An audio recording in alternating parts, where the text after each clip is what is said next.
Fixerbot says, Welcome. Stream starts in 3 minutes.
Welcome to my stream, where knowledge reigns supreme. Calm and collected, I'm about to go live, you know what I mean. Got high expectations, gonna teach you something new. Learning, hacking, exploring, there's so much we can do. Feel the excitement as we dive into uncharted lands. New discoveries await in this digital wonderland. Get a little more secrets, unlock the code. No limits, no boundaries, all knowledge will explode. Welcome to my stream where the fire of knowledge. Manly Mutt says, purely sip hippo sip nate sip spurk sip ses sip the cake sippy.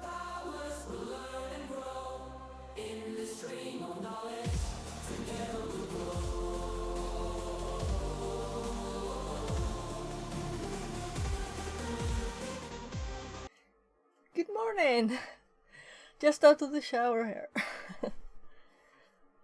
It's so warm. So, I don't know if it's morning for you or if it's night or what. Generalissimo 69 says, Happy day indeed. Yeah. Let's see. I have a tight power cord across my desk. I should have fixed this, I guess. Let's see if I can make it a little less tighter. There. So, I guess you heard about Iran's president and foreign minister. That's why a happy smile smile. what? Manly Mutt says, it's 1 a.m. for me, so afternoon here for us vampires. Afternoon. Yeah, so, happy afternoon then. Yeah, I have some oatmeal with lingonberry jam and milk. Yummy.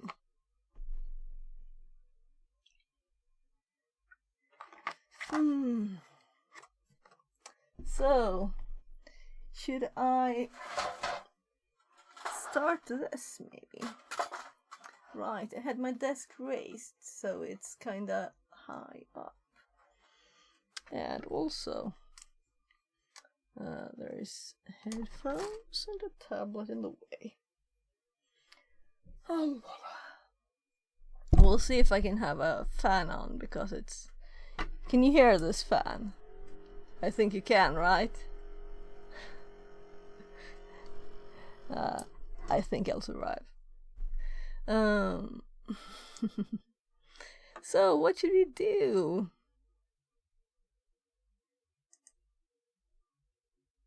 I should have opened lots of windows here. That's because I have several accounts. Let's see. Just have to log into Firefox.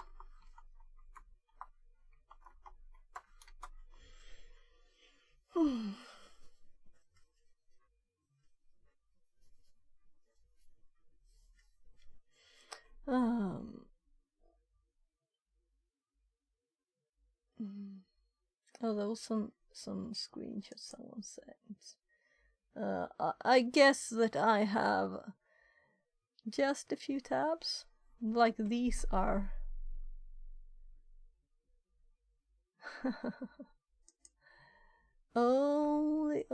only. So, one of the windows. So, I have one with TryHackMe here.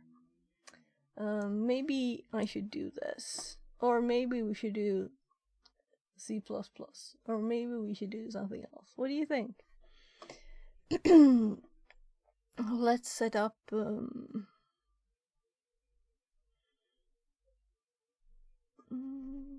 this one. Is it actually on? No. I started the app though. But the phone is off. I think it should be like transparent.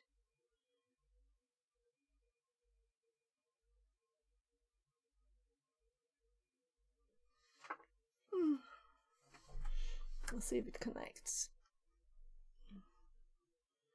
So, yeah, it did. Why didn't it go transparent? I don't know.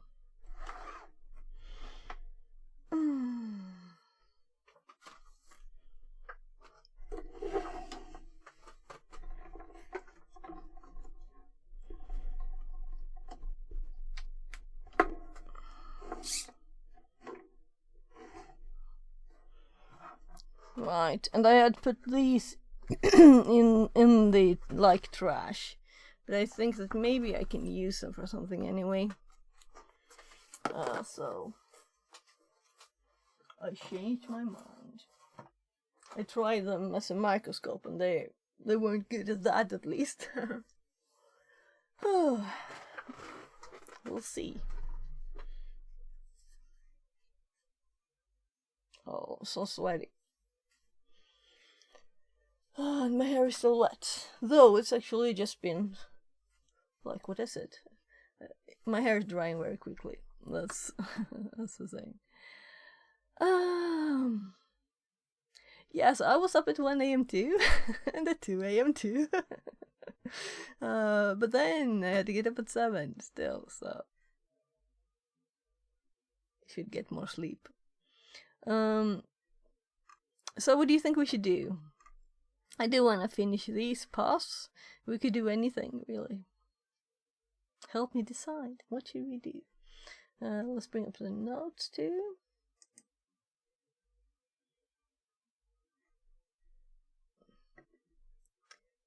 Yeah, right. So I made some more notes yesterday.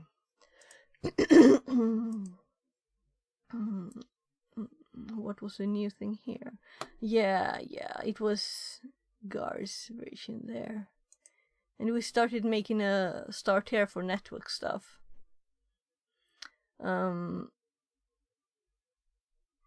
Let's see. Yeah, I was going to put the Robotom code here, but I wanted to have it like a Amazon link. So I started with the Amazon thing, but I think I might have to do it for different ones. Or maybe the links will work if you just put them together yourself, but still, it's good to have actual ones. Right, I know, we're supposed to finish Valley. It's almost finished. It's just a tiny bit at the end. Tiny bit at the end. And I didn't have time to finish it. Let's start with that. I have to start my VM. Alright, so let's sorry for hiding most of the notes there. So Valley is almost done.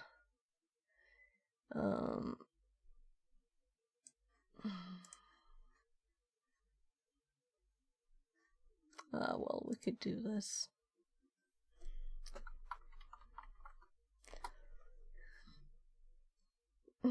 I'm sorry. Let's also start this light. I think I turned it up too much. I'll have to lower it a bit.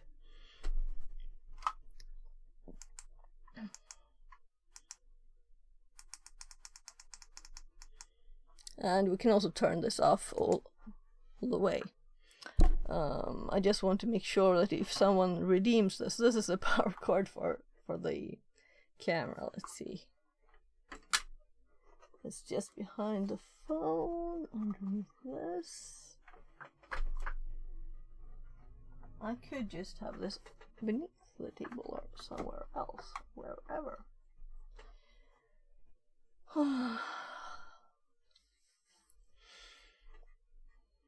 So, there it is. So we have the last bit. It says 50%. Though it doesn't know all of the things. I have to start the VM too. I guess we click start. So I really prefer TryHackMe because on Hack the Box the machines are often like broken from other people's stuff, and you don't have that problem here. But I guess I want to do it all.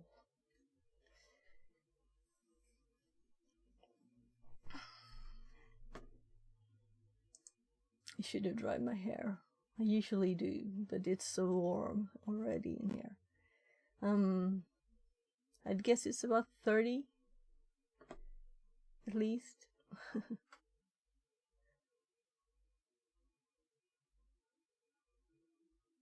So the VM is slowly starting. We don't even have there we have the Kali logo. Right. I want to see what screen you see there.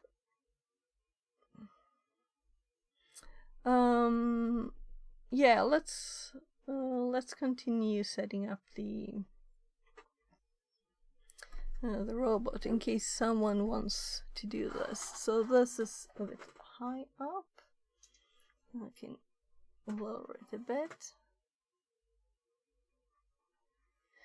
So there, if you want to, you can control the robot and pick this up.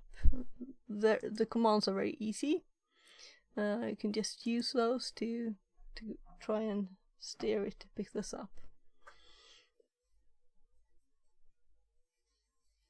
So it's just my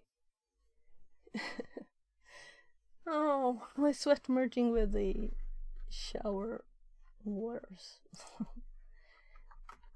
So logging in here.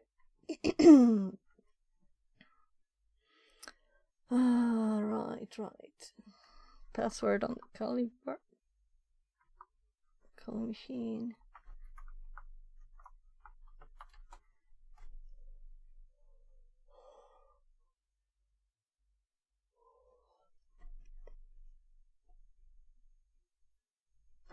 So breakfast. Shouldn't forget to eat.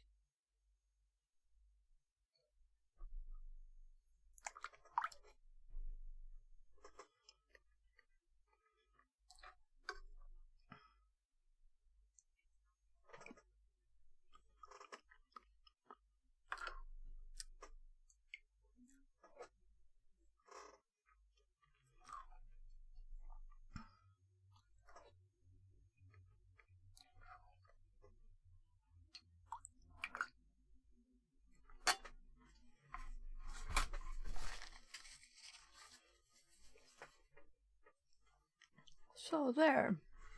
Hooray, the machine started. And also, this machine started. So, let's just start the VPN.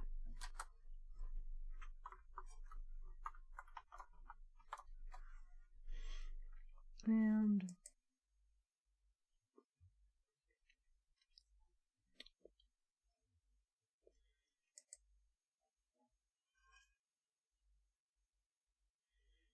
I don't think we need anything but the terminal for now.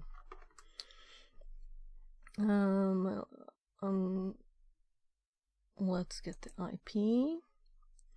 Let's add this to the notes, right? And I'll remove the. You can redeem the robot if you want to. Right, I didn't change the stream title. Oh, nice, it's the right one. I thought I'd stream something else in between.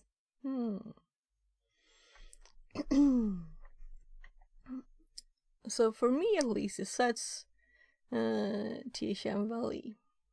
So I could have looked there to remember what I was doing too.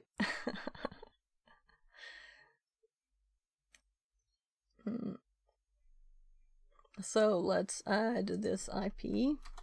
We have restarted twice. I've been doing it twice before.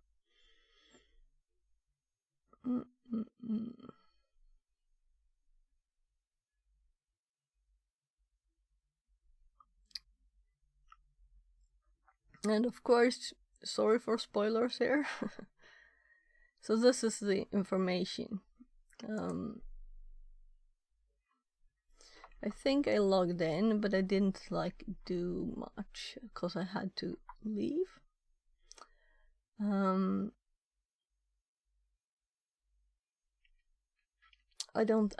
Let's just start looking around because I don't remember much, you know.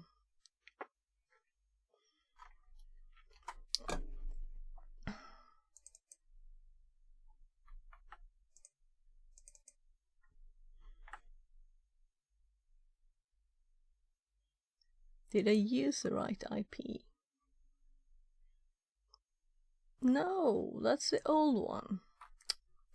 I was like, I didn't even paste the IP because I was, I guess, lazy.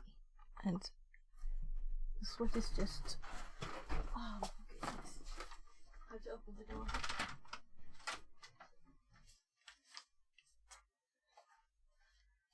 There. Hope to get a bit fresh air in here. Why did I close the door? I don't know. Like routine, I guess. But now the only window that's open is in my hubby's room, and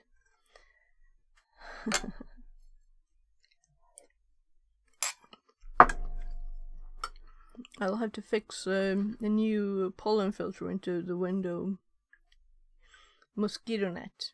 I have mosquito net and pollen filter both usually because the stability comes from the mosquito net. But now I bought new ones that are actually like fabricy style too, and you can see through them. So that's nice. So I'm going to put that into this window that's right behind the desk. The only problem is I have to crawl under the desk to get there every time. We'll see. I'll have to do that. So I think I copied the password. We'll see. Yep.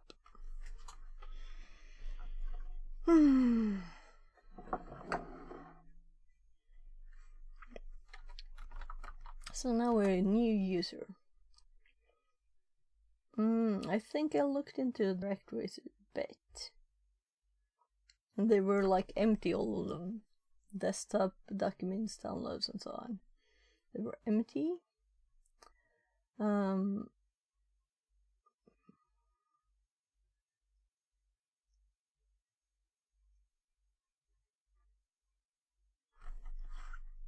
So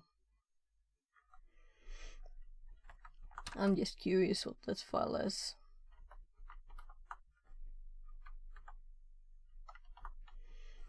Right, I could have tabbed.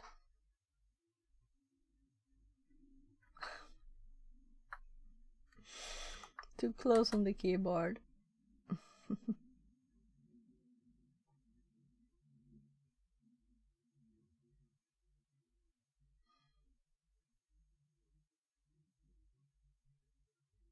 curious. I want to know everything. Oh my god. I guess my fingers are not awake yet.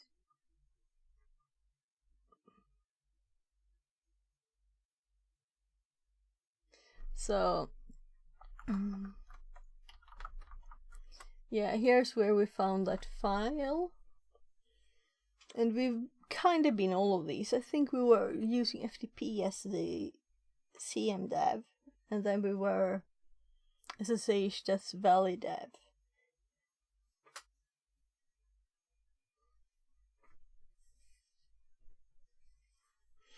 Now we're Valley. And then the door opened downstairs. And my hubby got home, doing his car for service this morning. Should I close the door or not?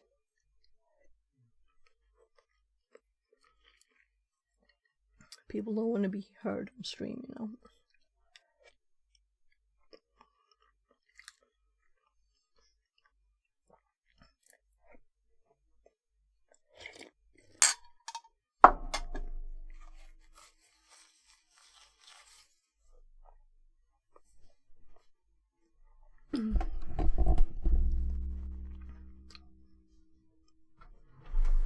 Just one second.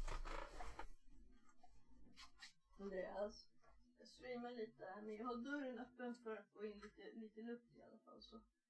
Ja. Men vill du stänga så okej? Ja, jag jobbar så att ja, men då stänger jag också, för det är ju enda luftintaget.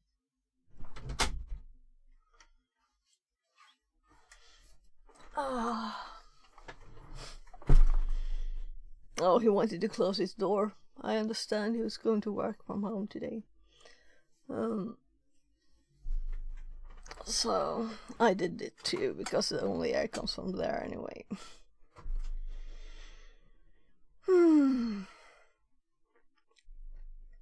Right. Well, let's just... I'm going to bring my notes up here.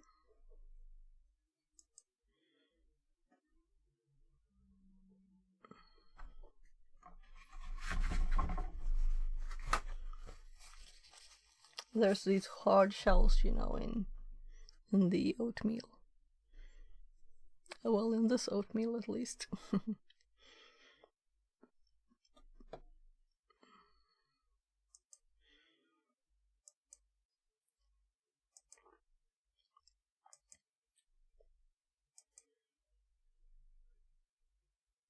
All right, the images. Oh, yeah.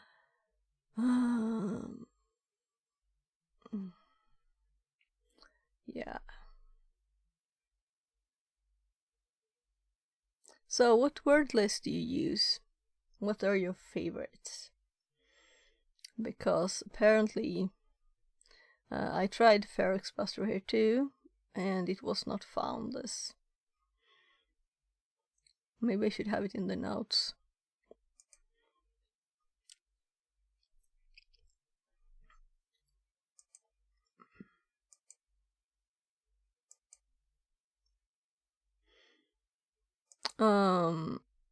Yeah. Maybe I should have more in there in the notes.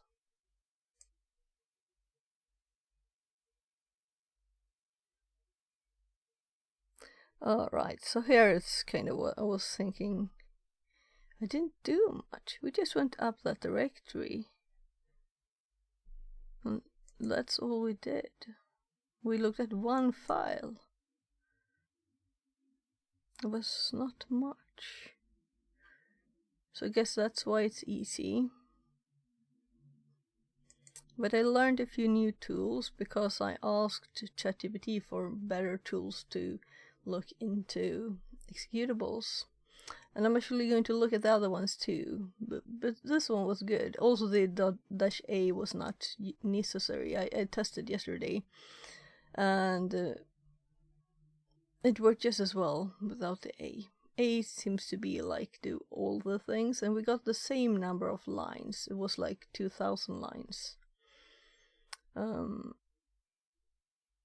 Right, it's not yet, because I had to unpack it first.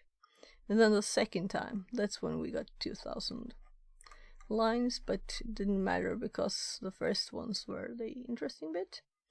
They were being kind to us, I guess. Putting those at the top was kind of like odd.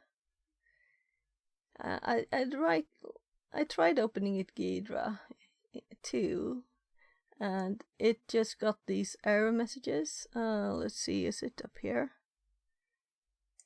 Yeah, so warning, bad instruction, and it got it after I unpacked it too. So you couldn't see what it looked like. I guess I could have followed along with the assembler, but you know, that's not the amount of time I was going to spend on this one. So, well, so now we're here, and I was going to go to, we can close that, and that, and oh, I'm so sorry. What else did I do? I added more notes. I want to repeat what I did. Well, we added this, of course. And I added now also that we need to do the IZ. And didn't I break? Yeah, here it is. It was packed using this.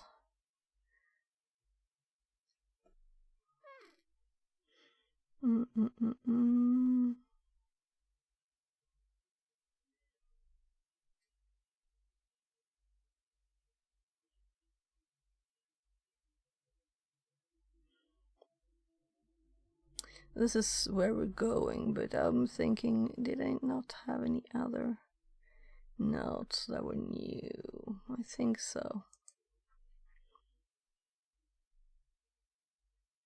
So we used Wireshark. Let's see here. Yeah, and this is where I found to search for HTTP. But I would like to know more about general searching. So we can search for anything. But I guess...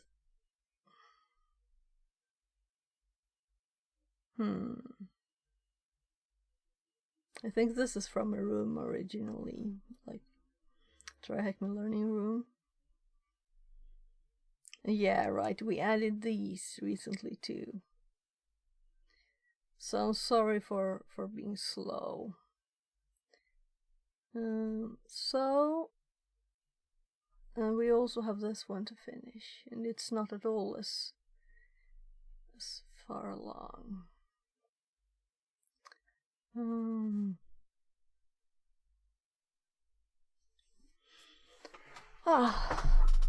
Well.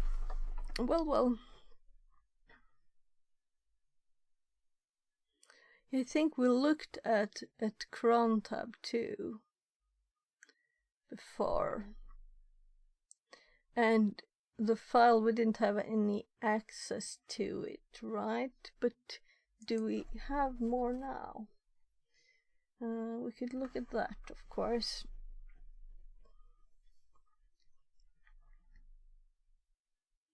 I think I looked at all the like opt and back up a lot of files, I think.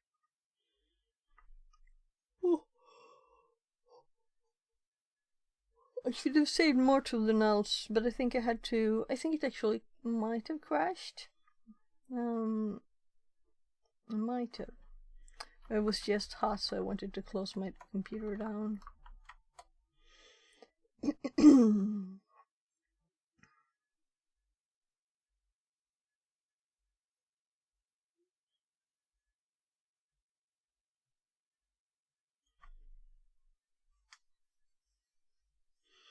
So let's check my notes, because I'm just extremely warm and clicking randomly.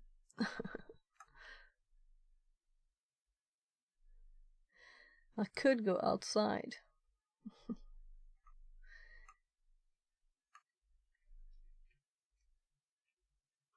So we're not at network exploration anymore, we're at Linux.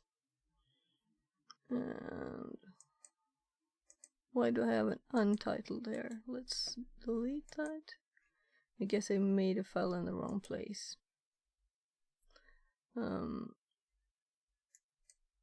Right, we also have this one. Okay.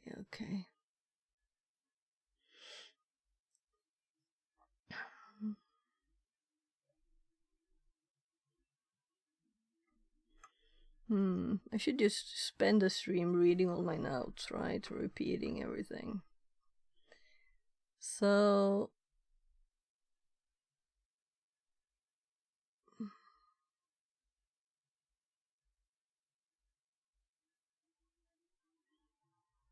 well, I guess we can just do these.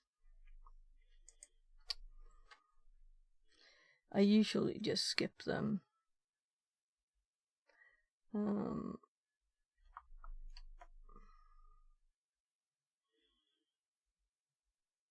We have already looked at those things. We looked at the home directories. Right, let's try the cat. Well, this won't work, of course, for most, but maybe we should. I think this is kind of newly added, so. And I think the history is actually empty. But since I have it there, yeah, that's kind of empty. I think it wasn't zero size.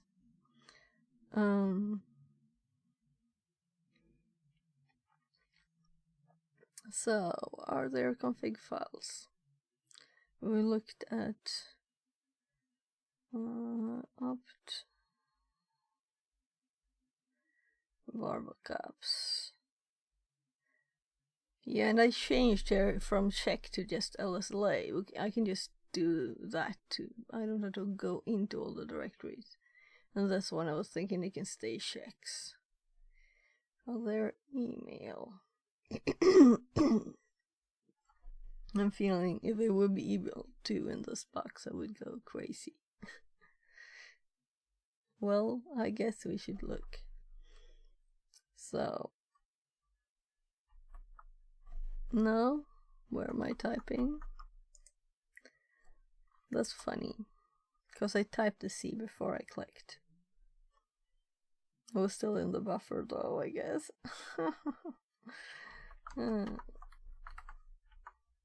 I like going to directories.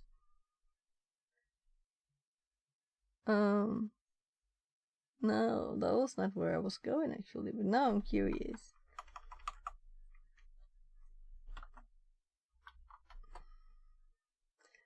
Yeah, log. So why do I have logs in my there? Because I was just typing and then I changed it to okay.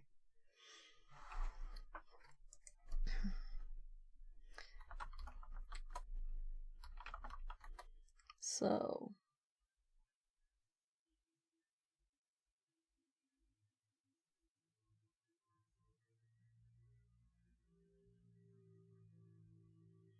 well,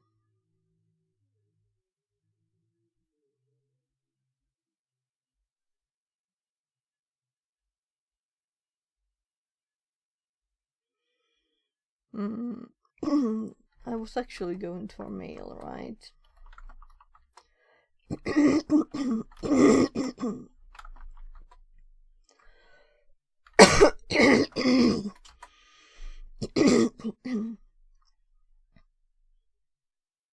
Well, let's see if we can cat etc shadow. Right, sorry. This must be much more fun to look at this side. Not that I feel very entertaining right now. I feel like very overheated. That's what I feel.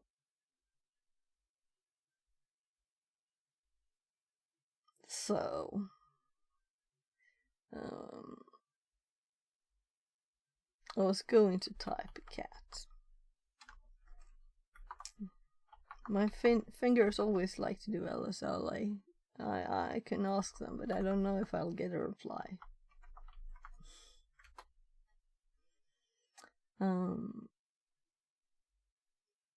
So what did I do? I was actually going to try shadow, but apparently my fingers thought that was a good thing that they had written before.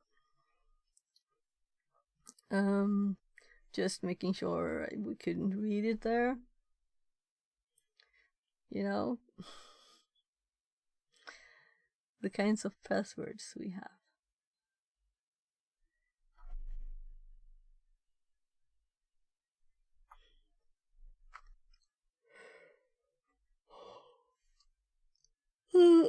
I'm kind of sure I did so well last time. I was out of time. But where am I typing now? Oh my god, I'm typing in the notes. So did I overwrite anything? No. Sudo L and I think it's in the memory. Yeah, it was. Yeah, I thought so. That's very unusual, I feel like, on these boxes. There's always something, right?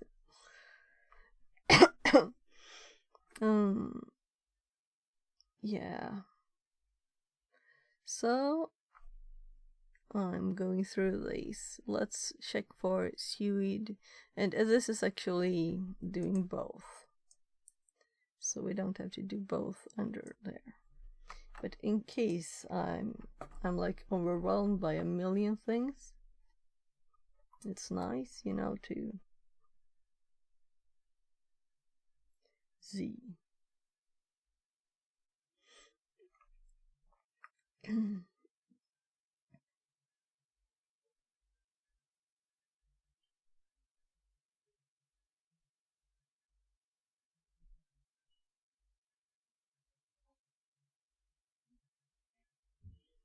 And I'm reading these.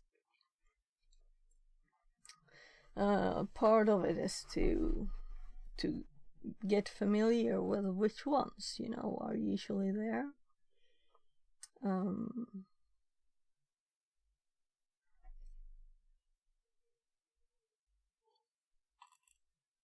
Oh.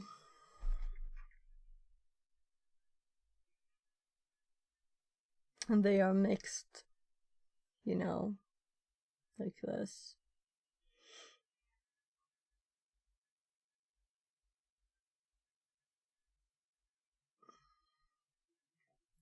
Shadow.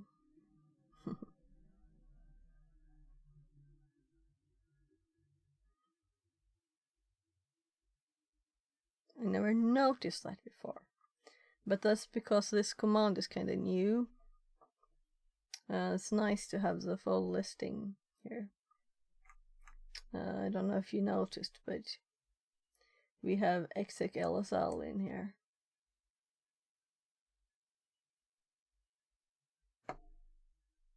So it doesn't only give us the file name, it gives us the full thing. It's nice.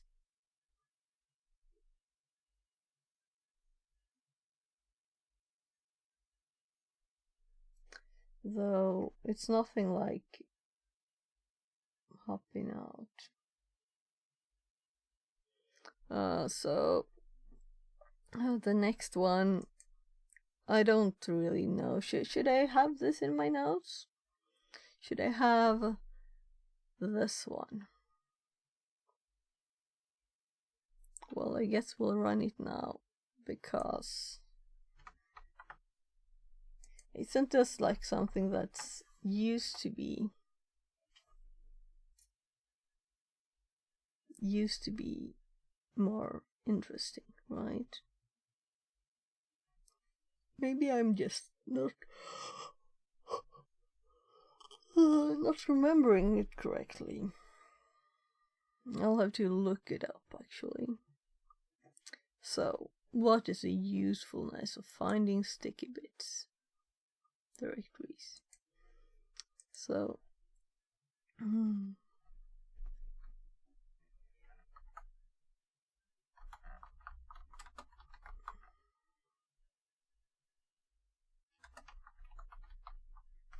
well, yeah, this is kind of what I'm thinking, but what is this? Remove from history. No, I'm trying to run it. Seriously?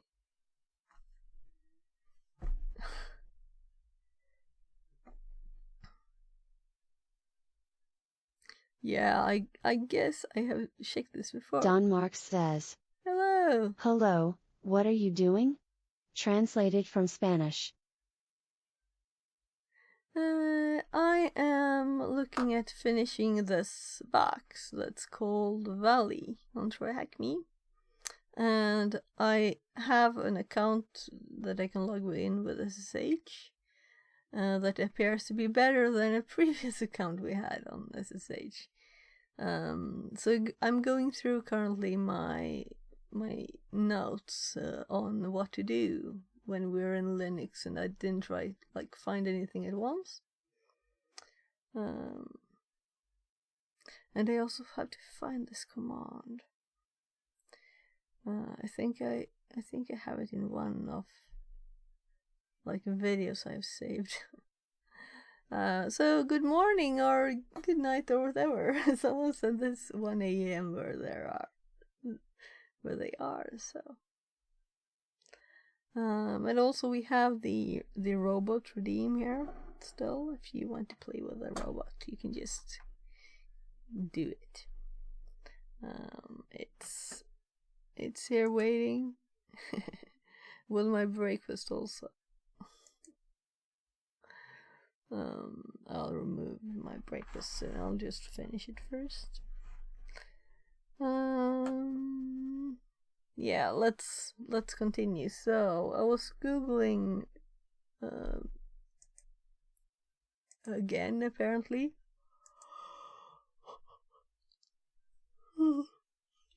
Can you describe a real life scenario of exploiting sticky bits?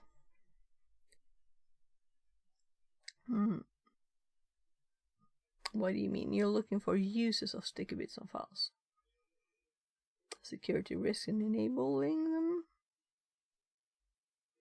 Yeah, most modern users ignore them anyway. That's the bit I'm thinking about. If you're curious about what you read in a particular book, it could help summarize here what you read. Are you sure you mean sticky bits, which aren't particularly security related, and not set you. Yeah. So I'm like, why do I have this in my list of things to do?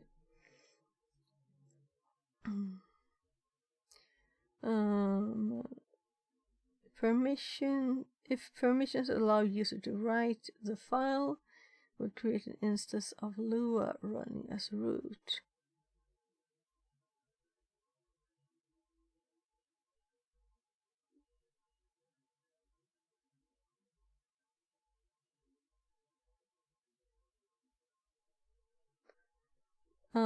This was very tiny information. Is it possible to... sorry for this being tiny, right? I know it's tiny. So now it's a bit bigger.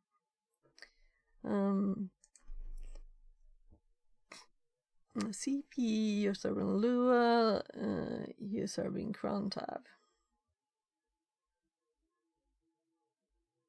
But how would you even access that Lua instance? Or do they mean that we're supposed to do something else? Is it possible you mean the set UID bit, not the sticky bit? They are different.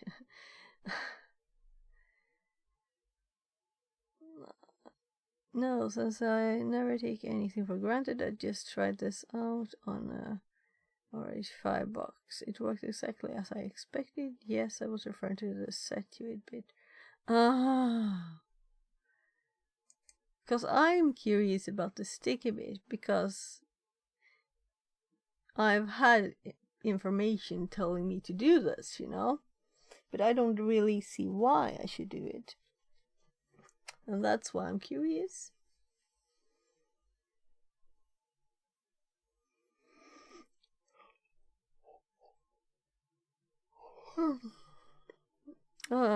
Well, time for me I was the one who was confused.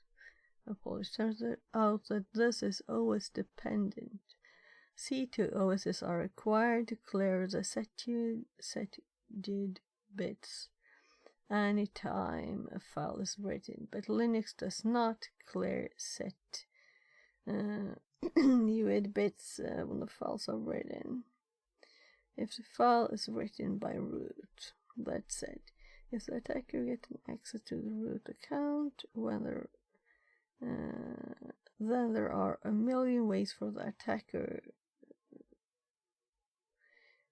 to do really bad bits.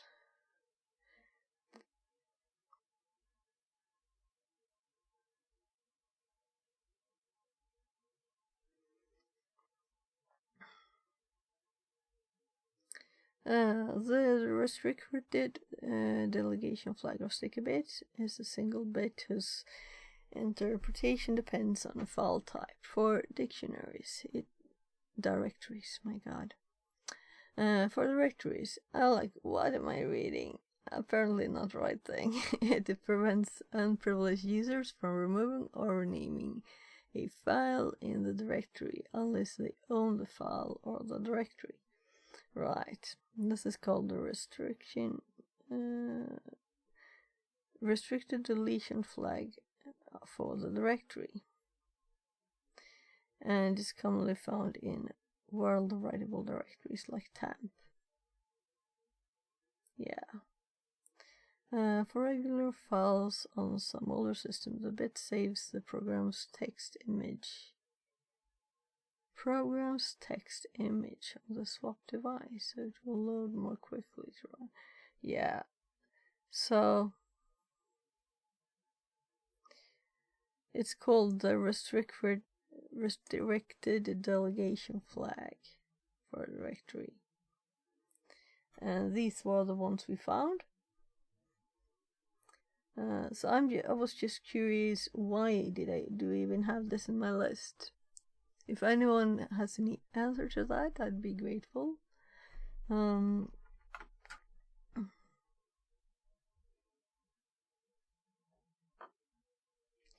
Yeah.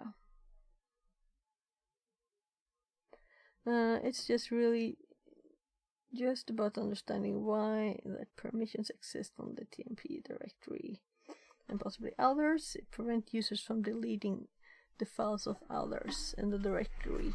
It can be written to by multiple users. It's really only an issue if you don't set it and somebody gets delete happy on others' files.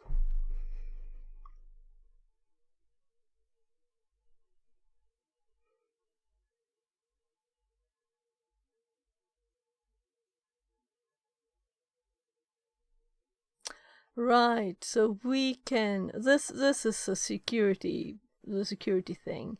If it is not set on TMP, for example, we could replace a file. So that could be something.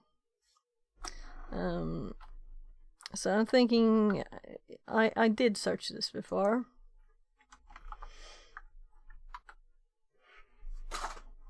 Oh.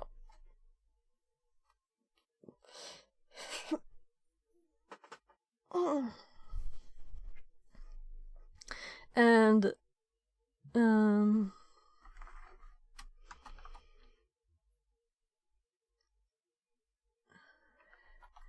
other users can't overwrite, delete the files in the dir. This is not the right place to have information more about this, though. I guess I have it here, right? So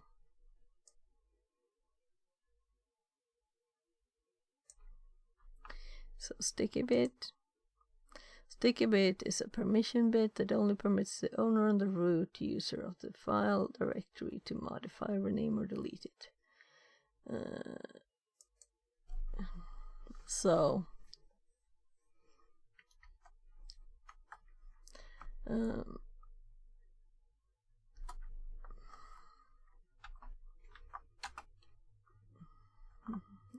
If it's not set, you can overwrite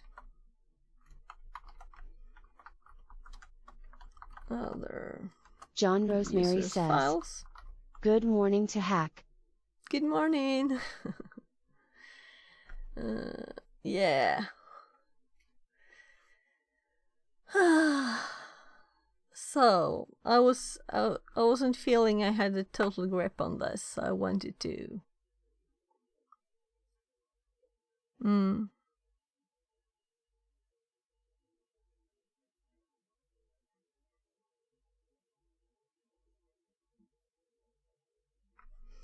I'm thinking the reason for someone doing this in temp is not very big, right? But maybe somewhere else.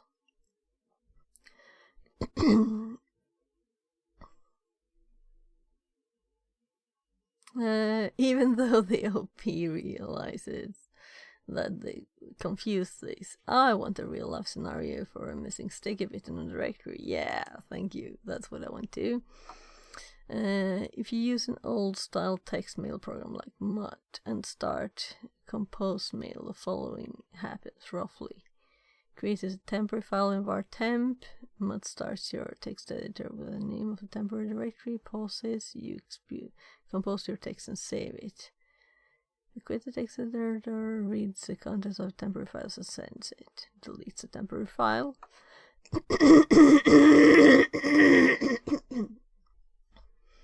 So an attacker may replace a file between steps 4 and 6.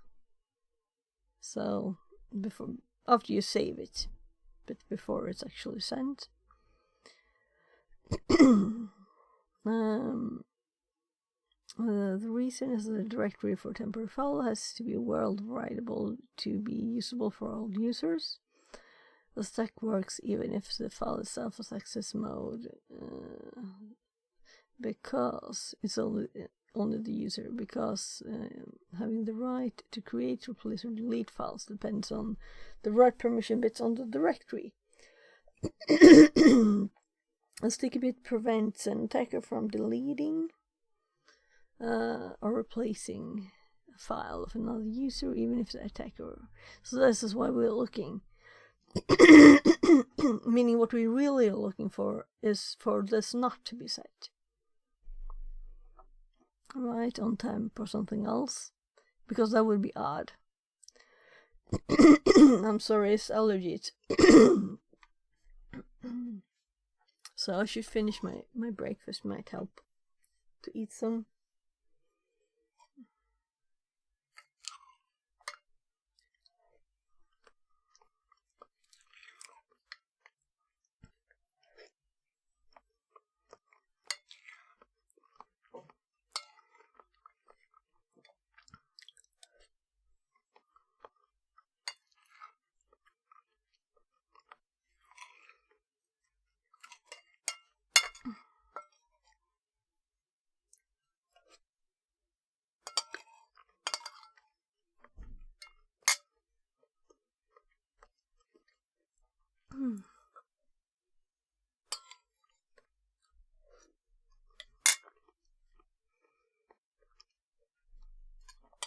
Nine.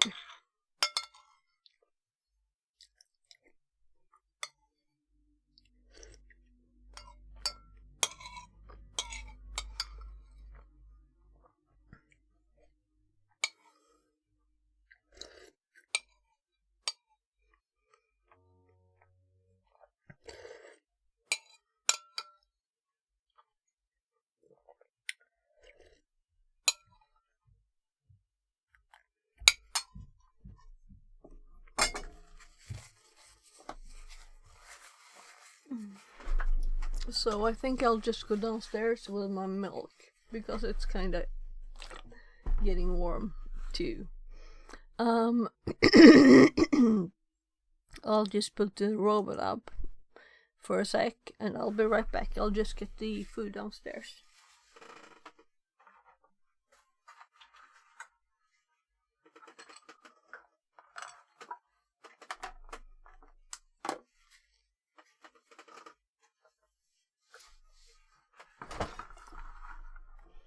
So, all the food.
Got some orange juice.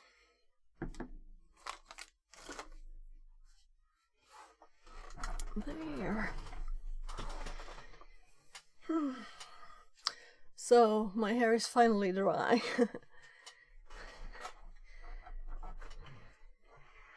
Less of a sweaty feeling when you don't have wet hair.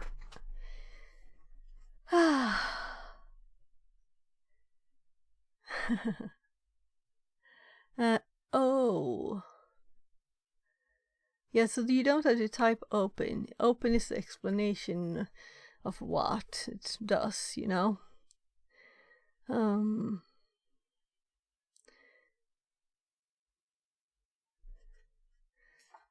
So you could do like you could do like F, and there you could also add a number now, like this. There. So this might be a tiny bit. You could do left 20.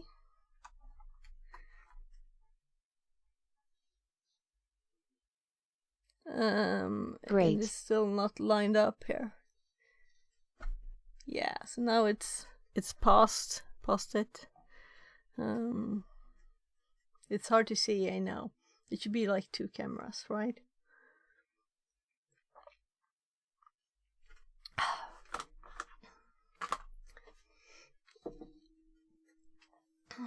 So go for it. Now I can continue, so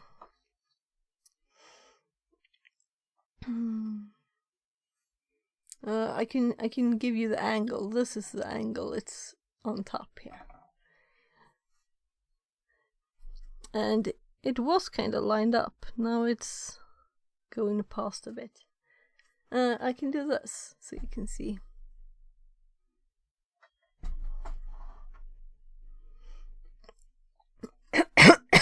I think I have to, yeah, I have to hold it if it's supposed to be like this.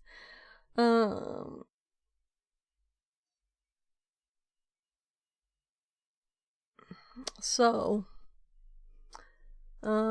this is kind of good explanation, right? So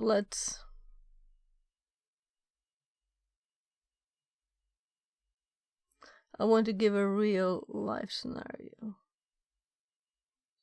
So, this is actual information. So I'll move it a bit so you can see. It's almost 3D, you know, when you move it a bit. It's like several positions. So, example.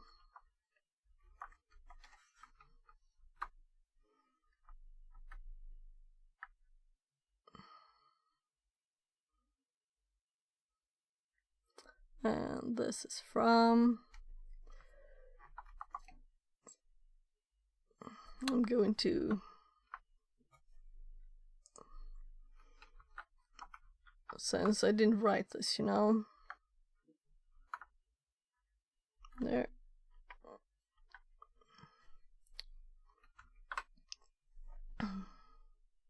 So we're actually looking for missing sticky bits. So now we had a strange reaction. It was like I was right-clicking when I clicked here. So is something off with my mouse or something? And if you want to see the height, that might be more helpful. It's a bit, I think it's kind of straight this way, though it's kind of high up. So we could go this way maybe.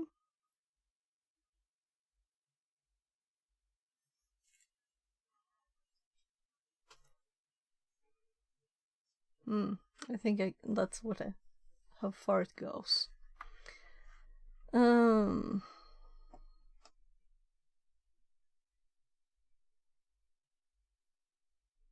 mouse over.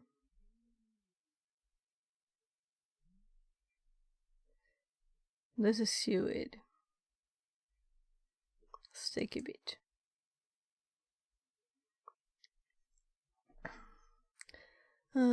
Besides the ordinary permissions of a file directory, we can have a Linux read, write, execute. We can also assign specific permission bits that have a specific meaning. Suet, SJ, and sticky bit.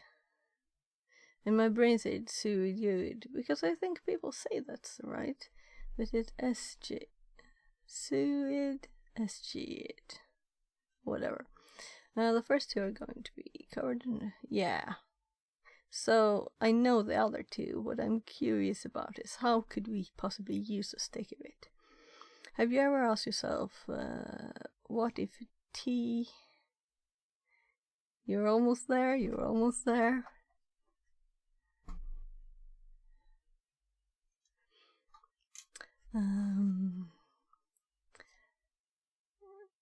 T in the output of LSL stands for. Right, so yeah, there's a T here. Oh, nice.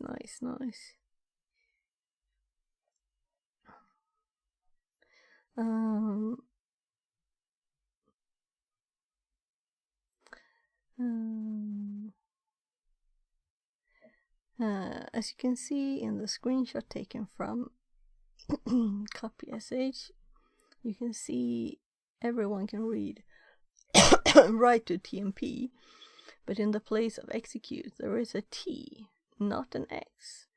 It means sticky bit, and I didn't know this. This is new for me. So let's actually look, right? So if we go to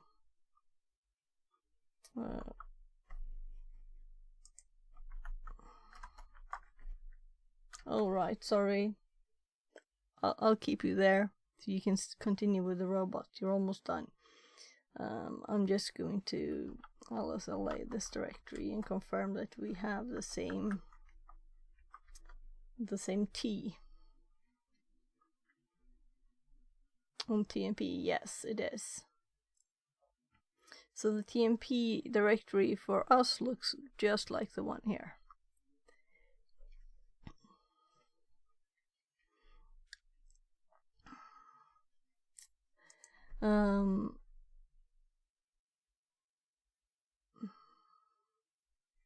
So I should add that to the notes, of course.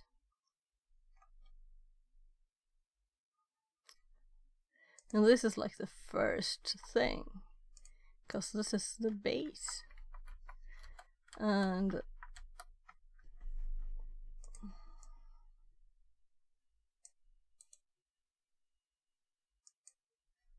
I'm just going to copy a line on this box now. T instead of X means sticky bit.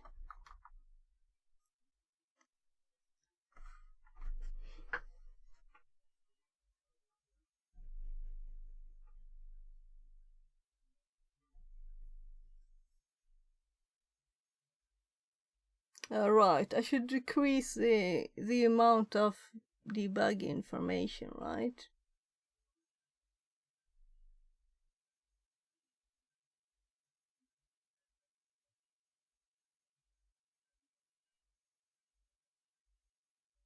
Instead of done, we can put the closed robot arm 13 degrees when it's done. And we could get a like connection issue message when it's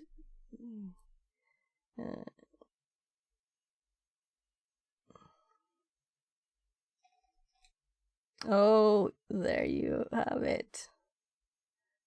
I think you closed it a bit too much, but it's you can go back as a suggestion, because if you do up, it won't be really useful. Yeah, it resets because it's too heavy. But you did it. You just selected up, and it's a bit too heavy. The motor goes to the maximum there. So since back is Don Mark says also lifts it. Thanks. Yeah, so you did it. Congratulations. You're among like 3-4 people who's done it so far.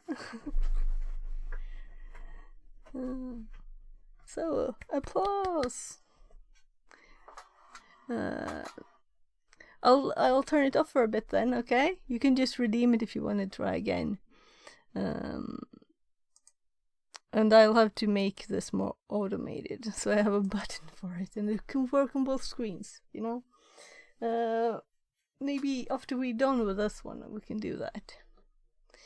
So, I'm kind of pleased with this. Now I know how I can see in the directory listing where the sticky bit is. I know that if the sticky bit is not set, that means that I can overwrite other people's files and delete them. And that's not how the temp directory is supposed to work. So that's why this is a part of cybersecurity and a vulnerability, or could be. So, and there was an example here we got from this page where you can change someone's email if it's not set, as a practical example of how it could be. And then we have another good text here. This is where I just read about the T. Yeah, so T instead of an X means sticky bit. The goal of the sticky bit is, when setting it on directories, to allow the removal of files in the directory only by their owner. You can see a full demonstration of that in the image below, as shown. Even if the file has full permissions for everyone, it still can't be deleted by the user test too. By the way, the permissions of the file are not relevant, as we show in a different write-up. So, this is all we get. It was good but short. So,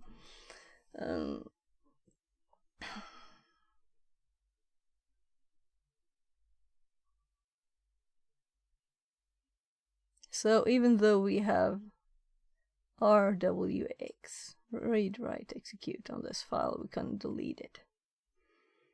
Okay. So I think I'm done with that. And let's actually add an hour. I spent an hour on looking up this. Not really, but through the notes and everything. So now I feel good about actually continuing here. Because on this box, we did have the sticky bit set. So what we're actually looking for here is for it not to be set, right?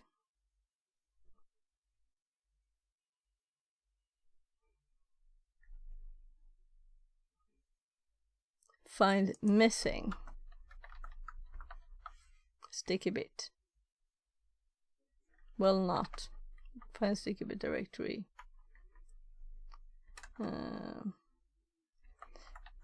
Missing on TMP. Let's add that, because that's the only thing. I can't remember all the directories, right? In this box we had these. The TMP is another TMP here, some kind of crash queue. Queue looks logical. var spool cron tabs is also one of these directories where you can only delete your own files.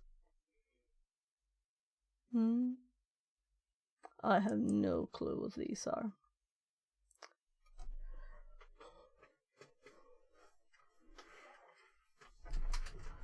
Run lock. So there's possibly, we could dig more into this another day, what directories are supposed to be, or just let's do a quick Google. Linux sticky bit, what directories?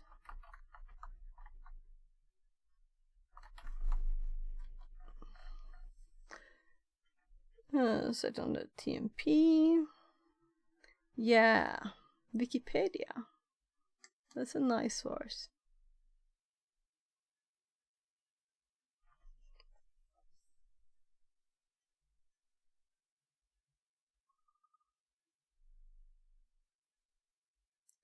What's the difference between T and T? I assume that this is a bad. Yeah, uppercase, lowercase t. Means a sticky bit represented by the T and the New third follower group of permission. Less than 3. Means a sticky bit is set and others have execute permissions.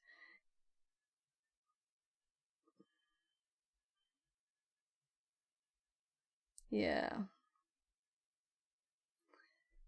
So lowercase uppercase t just tells us if it's X or not.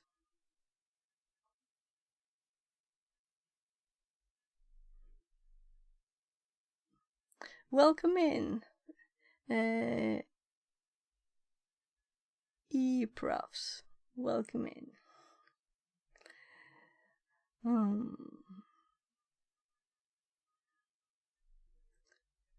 So, right now I'm looking for what directories are default set to stick a bit.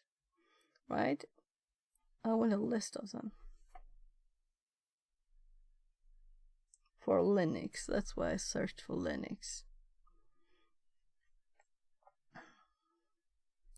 But I'm thinking maybe we won't get that here. Though, we do have this example of the box. Let's also run it on,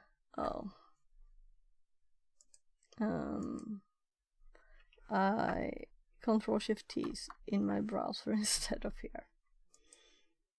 So if we run the same thing on my Kali machine, and I just uninstalled VSH on my PC because I have so little space left.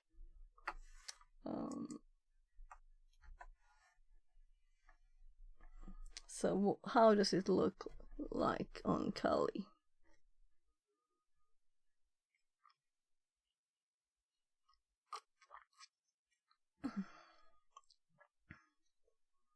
So run lock run screen var tmp and tmp dev shm. I almost have to Google what is dev shm. A quick one. When should I use dev shm and when should I use tmp? What is dev shm in its practical use? It's nothing but a combination of traditional shared memory. So it's another temp. Passing data between programs.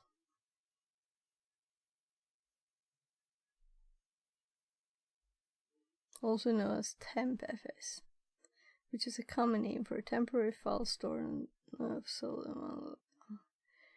intended to appear as a mounted file system, but one which uses virtual memory instead of a persistent storage device. Okay. So, I won't do that to all of them. But we see again here, we see cron tabs, right? So, let's actually save this. Because these are like normal basic Kali not changed ones. And it might be interesting to have an example in the notes for a sticky bit here.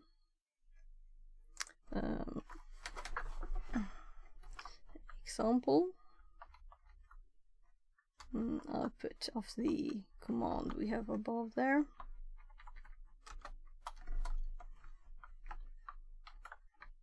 There.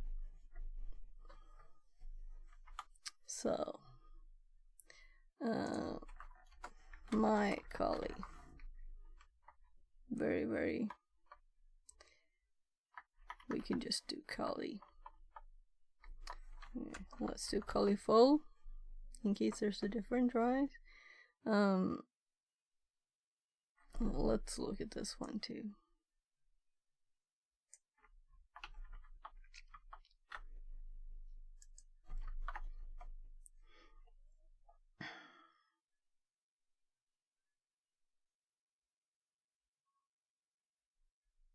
Query Builder, Docker for Mac.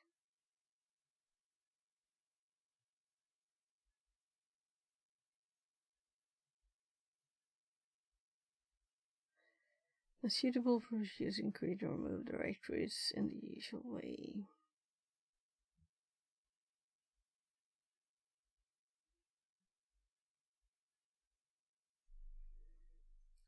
Allow setting mount devices for BPFFS. Extending the kernel eBPF. Loads all the eBPF objects in system etc BPF. And this is not where we're at. Another directory. Oh well. It seems to be a directory where people can write files, right? Or something.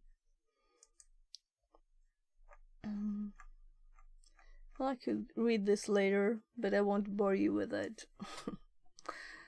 So, knowing a little bit more about sticky bits, or much more hopefully. So, because I just put that in my list of things to do without really knowing it. Well, I know that I forget, sometimes not all the facts stick very stickily. And I had read that bit before with the example that I now copied and pasted to the notes because it's, why search for it a third time? Find files and permissions for your group. Yeah, I noticed. So we had the ID. And this is of course the wrong machine.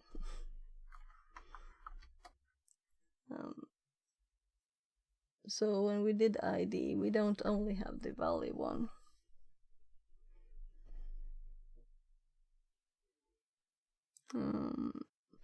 Right, we have to here.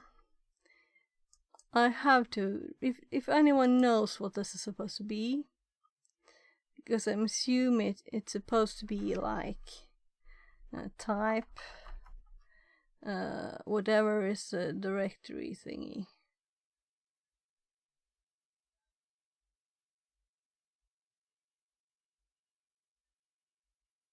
And then the right.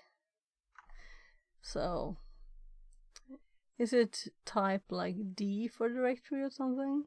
I don't know yet. We could find out. Let's look into this too. I'll run the command. I'll just dig into this first. So find help.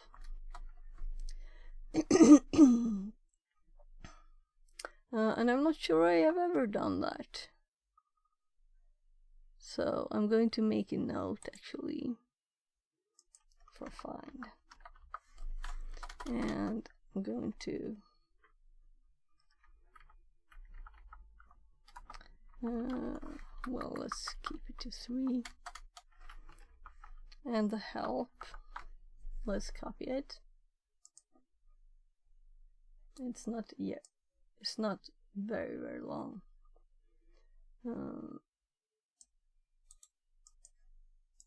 There. So we can easier see all the options this way too. And type. So. Okay, so here we have all the tests. We can test for group. Ill name.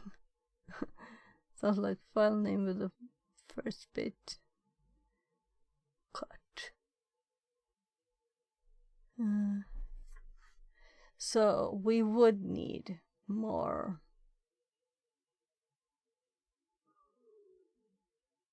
information. So I'm just like, let's this is one of the reasons why it's nice to have this, because what I'm looking for is type now, and I couldn't see it. So we have B, C, D, P, F, L, S, D. And I might have to, well, let's actually, if Christy's watching, she would be happy that I use my because I usually say that I prefer Googling, you know. But it might have more details. Yeah. This was bad help on this one.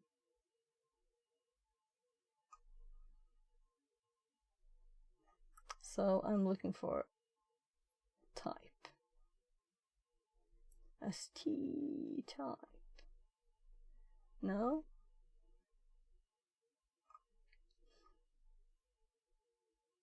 Scrolling here, looking for type. Nothing.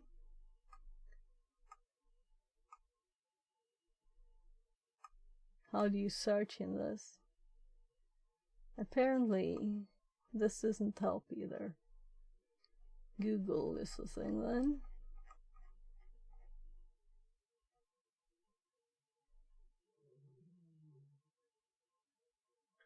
Well, I guess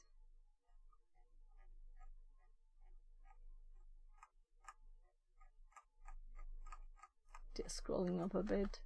So, help.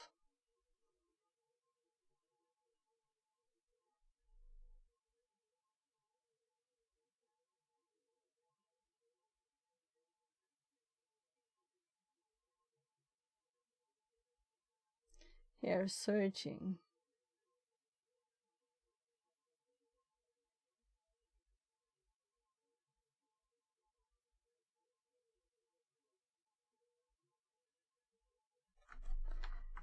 Does it mean that I could just slash and do type? And then we had N for repeating.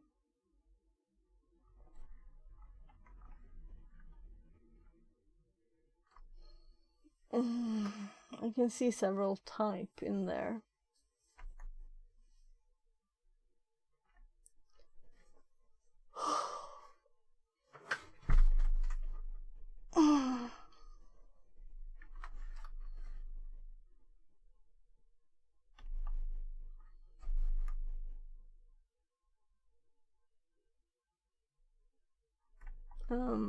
I'm sorry, I need a quick bathroom break. I should have done that before. So I'm just putting this up while I'm gone. I'll be right back. You don't have to do it.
So let's see.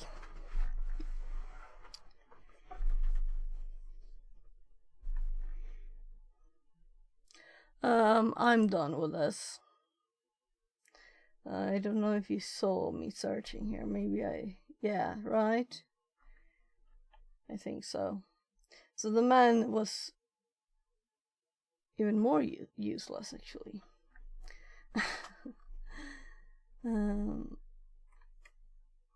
What? But what? I spelled it wrong. Of course it was useless then.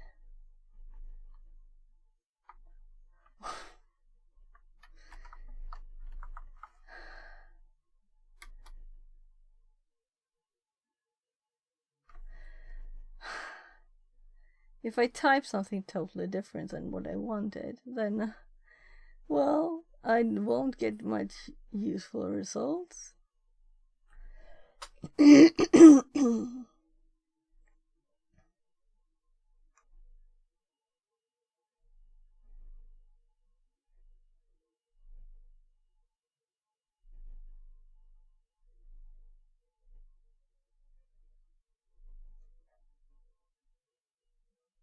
So, I could spend a day reading this. But here we are at the types, and that's what I was looking for. Yes, it is D. Confirmed.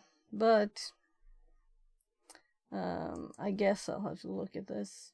Meaning I will get it up in the browser because this was annoying. So find man. There. So it should be kind of the same.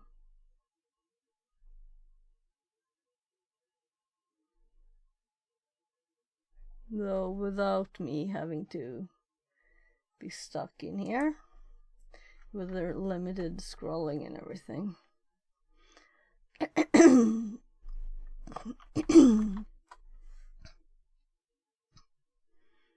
So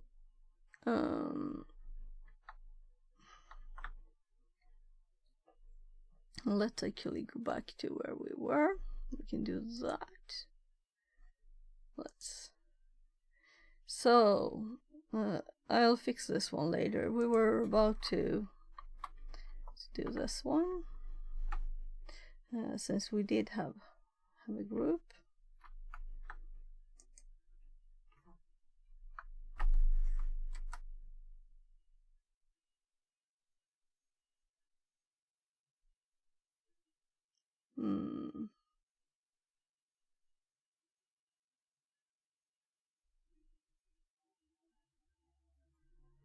So we're in root there.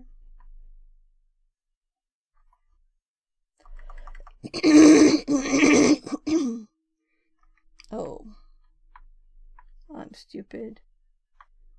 I was thinking it looked kind of like odd, but I don't remember what the group name was. So I'm actually going to change my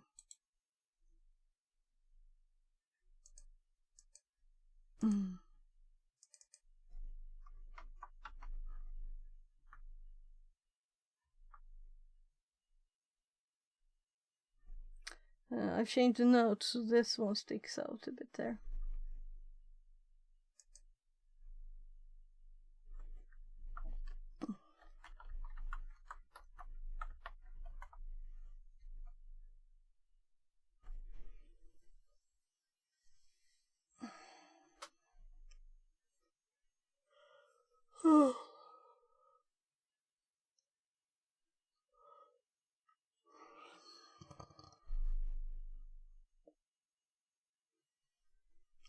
Okay.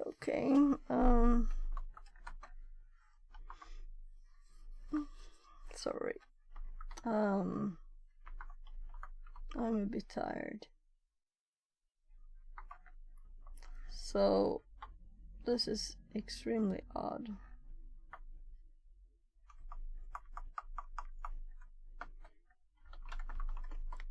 let's take the opportunity to learn.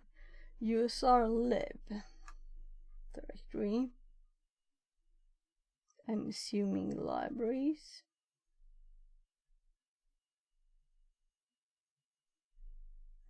And we definitely had more than one Python here.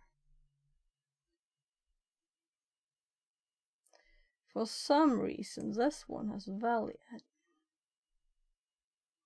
So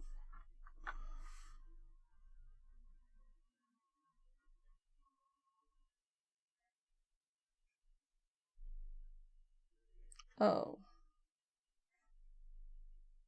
I didn't want a new window. I just wanted a new tab.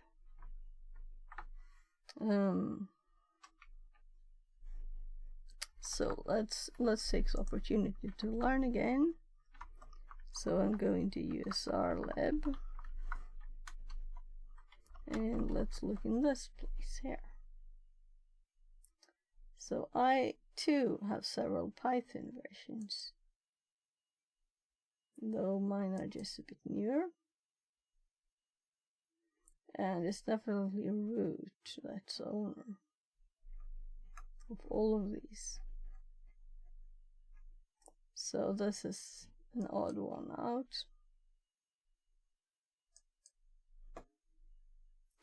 So what could we possibly look at here?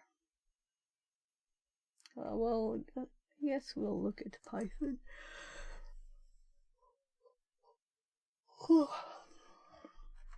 So cd Python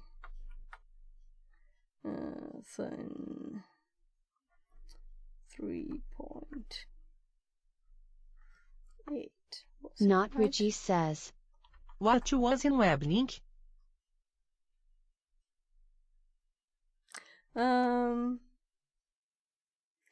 Yeah, so the directory here. This is the file. Base 64. Oh yeah, these are all the normal.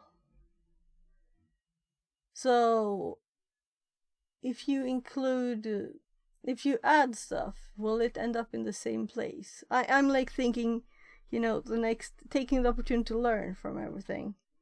So if I install another one, will it end up in the same place? Anyway, this is very interesting.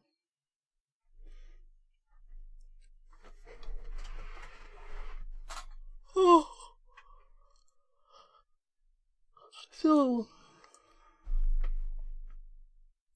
RWX. And the other ones we only have read because we're not the group.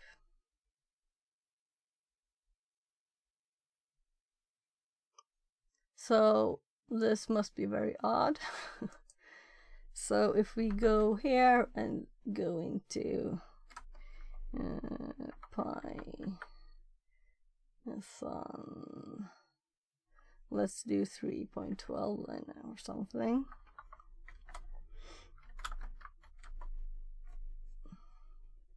It's all root, right? Not that this group would exist, but just generally. And we have all of these. So why do some have X and some not? And I think Yo is a directory.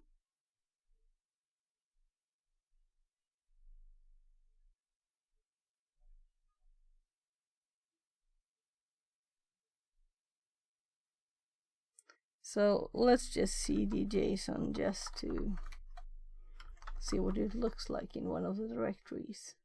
So encoder, scanner, tool.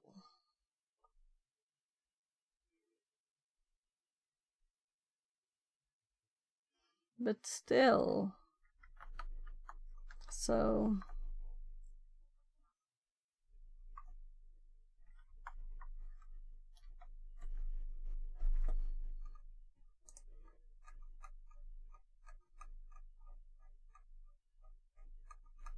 this is a long way.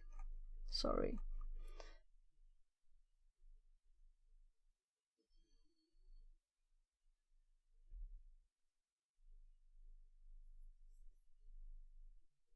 So I'm just thinking, what's the origin of this JSON directory?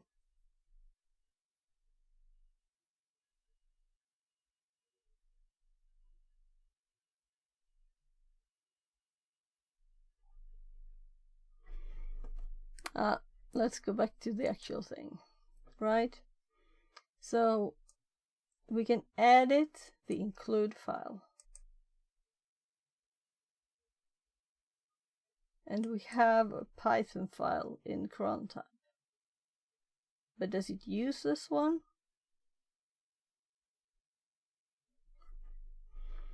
I'm going to my sheet. So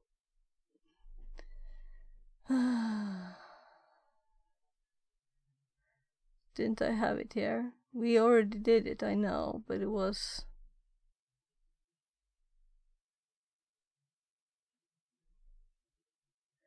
Well, let's just cat it. Am I blind?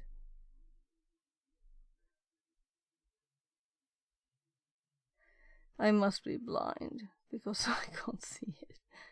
Here I have cron tab. But I think you had another one too. Well...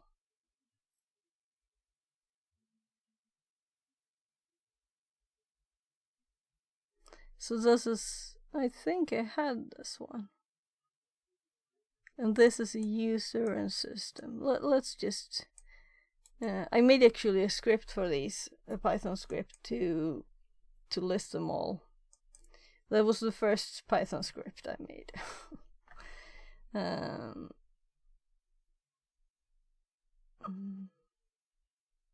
So instead of just having this, let's also have these lines here, because then we don't have to like do all of it there. So I'm kind of sure I already did this.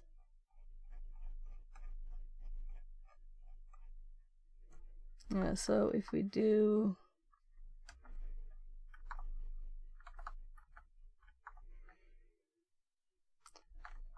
and I should also go there.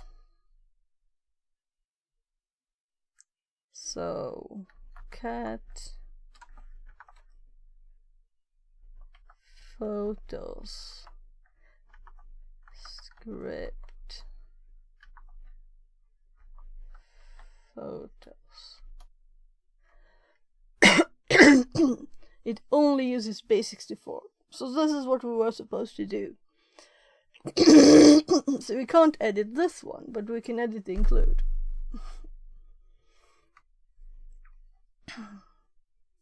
And we're SSHing, so we could just nano it.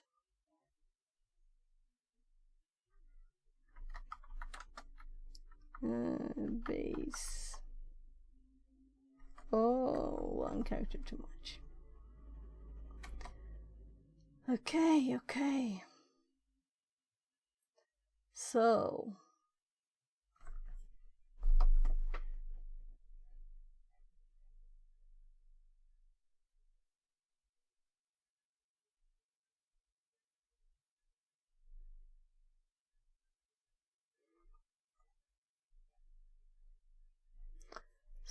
I guess it's a lot of function in here.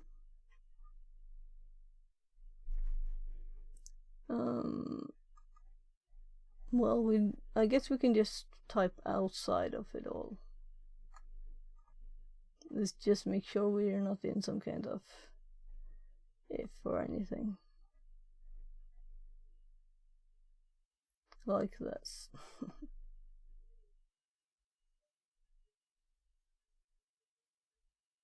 Oh, I have to check out the main. Sorry. It's too interesting. I haven't actually read these files. So where do we have main? Was it at the bottom? Just make sure I didn't scroll past it. Test. Test. That's fun. And here we have main. Small main program. Import sys get opt Try.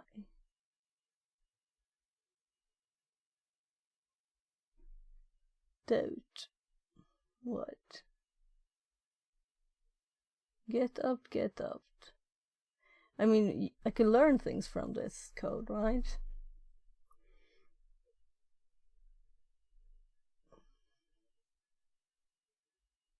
I have never used get up, so I don't know how it works.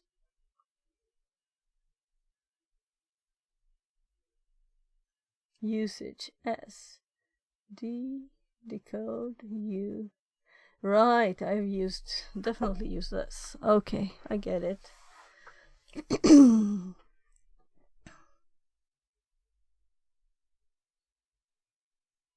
Func equals. Interesting. Func. That's cool, people. That's cool. I could use this way of doing it.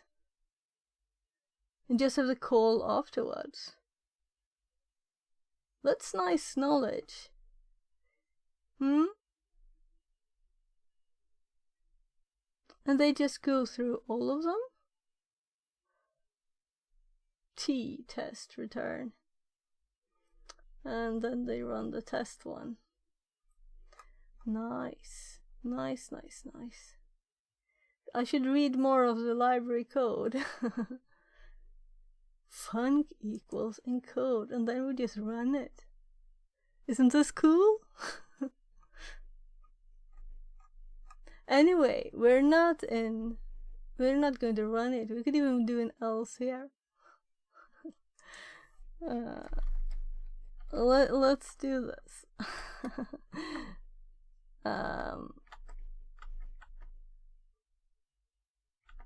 My god. Why did they go green? Test. Yes. Okay, because there's no text there. So, okay, sure.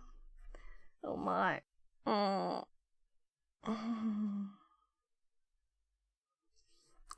We would want to execute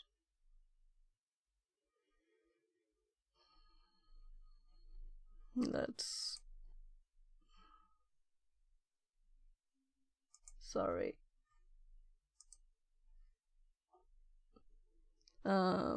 No, my there.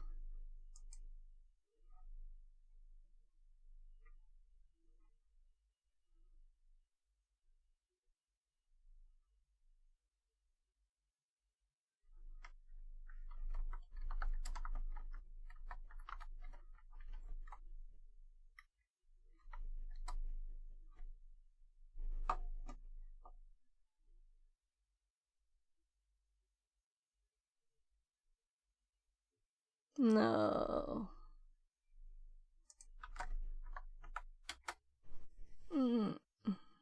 I know I tried to compare them. I think I tried to compare them.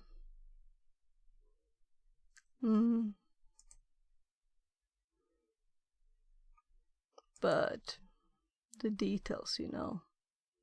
Okay. That was very not cute.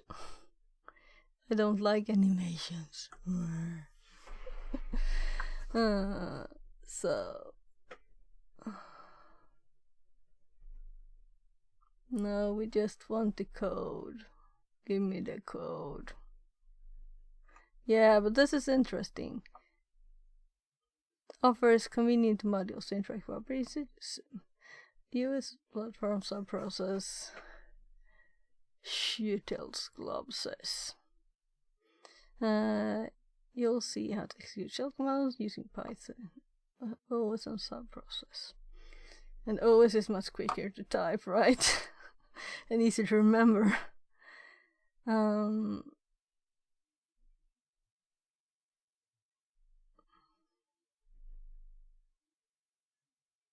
Subprocess run. Invoke subprocess run function. Yes. P open.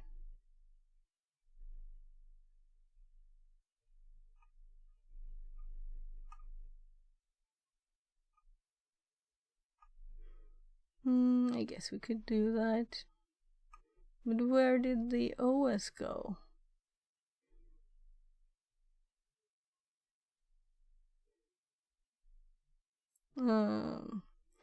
Native approach to run a shell command OS system.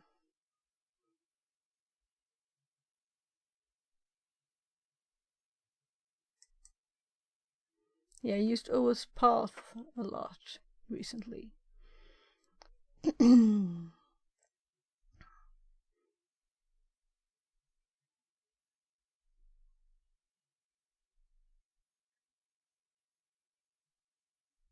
Why did I click this?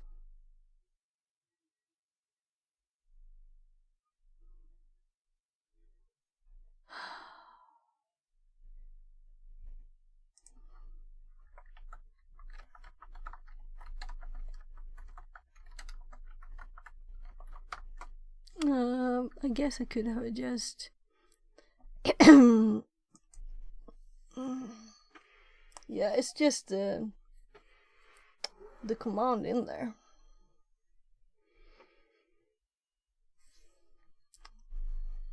So I'll just type OS path here.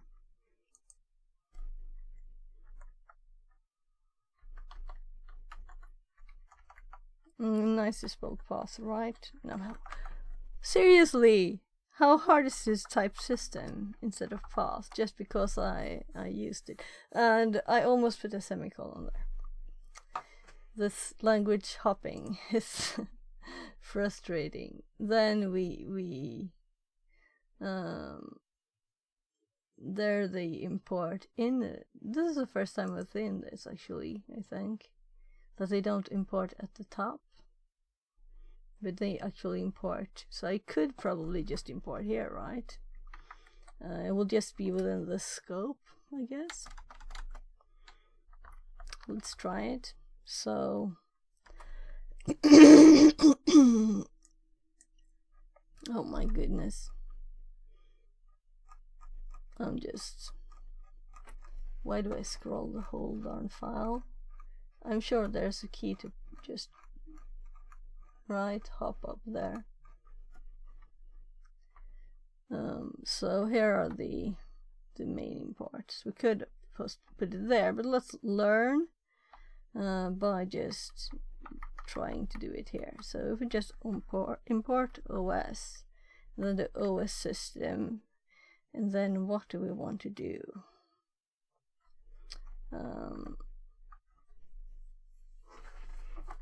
What do we want to run? Let's go to the notes, and right. No, let's start with just, I think I'm done looking at this, right? And we just cutted it. We didn't go into anything. Let's just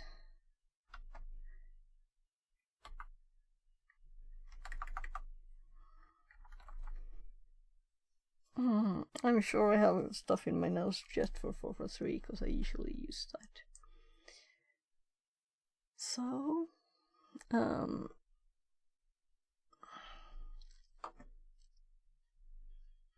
I think I have one called shells and stuff, right? So Python.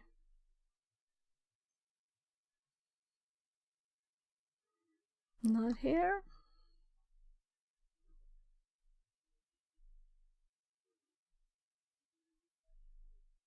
Here. This is supposed to be here.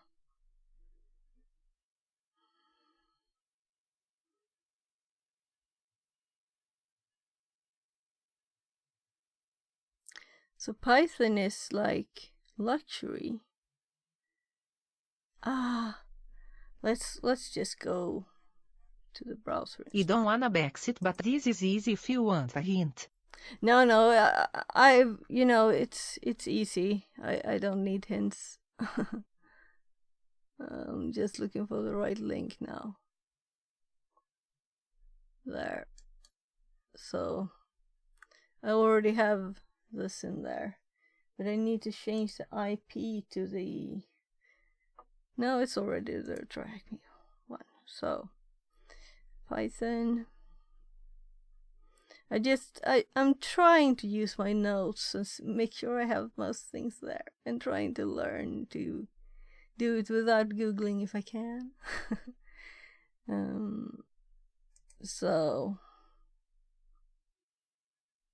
right, so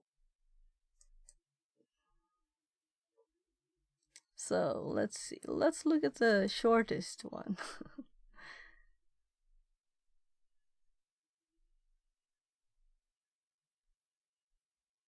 So we're already in Python. We don't need that.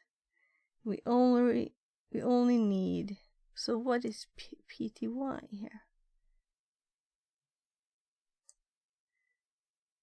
Oh no, we don't need that. So we need, for this one, we would need to import socket. I don't think we need to do this, it's too complex. Let's look at the other ones.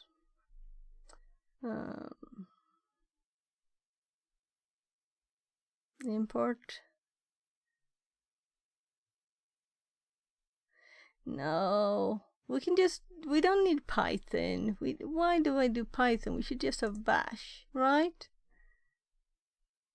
This should be enough. We're going to the operating system.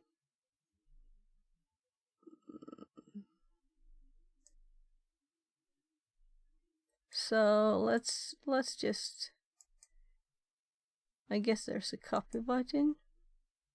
Let's just try it simply like this, right? And if it doesn't work, we could do some encoding or something, but it might just work. It's not like there's a million characters in this.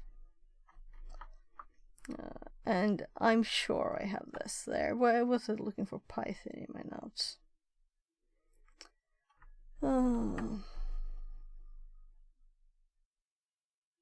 So the dev bit is very, very simple, right? And these are just to redirect things.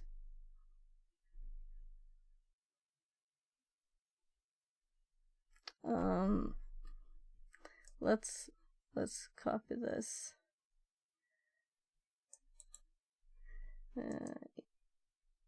Before I save it, so I'm just going for the notes.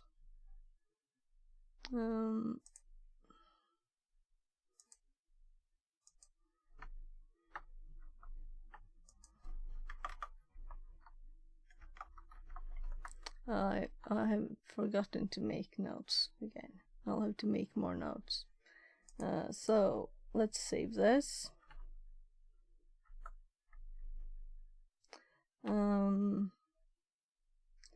And let's look.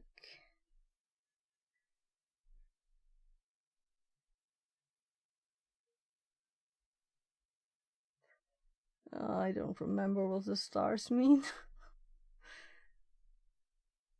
How often is this? I'll have to look.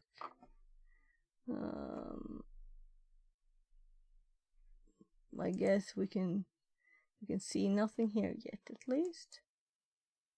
And it might not work, but I want to see how often it is. So the first star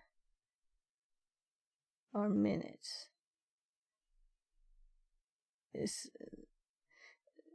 I guess it's just these need to be commented. So the first one here should be a minute, right? So it should be 1 minute.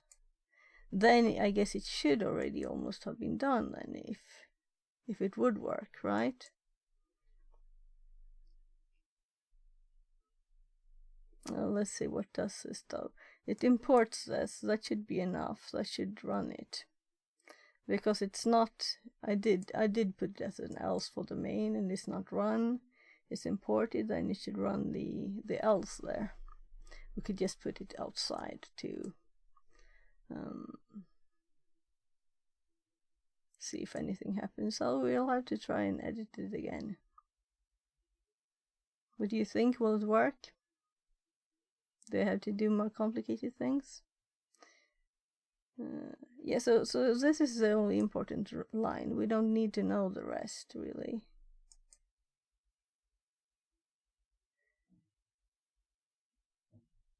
I remember when I found this last time, it wasn't today, so I was like, oh, nice, but then we couldn't edit it. So this is why. This is why. It doesn't seem to work, right? So I'll have to add stuff.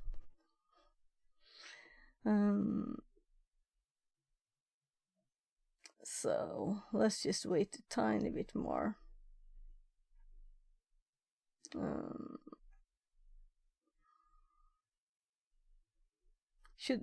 You're allowed to tell me if this is 1 minute. Is it 1 minute? Do I understand it right? Because these are then very funny. Is this every 17 minutes? No, it can't be, right? This is confusing. It can't be like a big like scope of time anyway. And I did use the right IP and the right port. I'm sure of that. Because I have 10, 18, 21, 36. And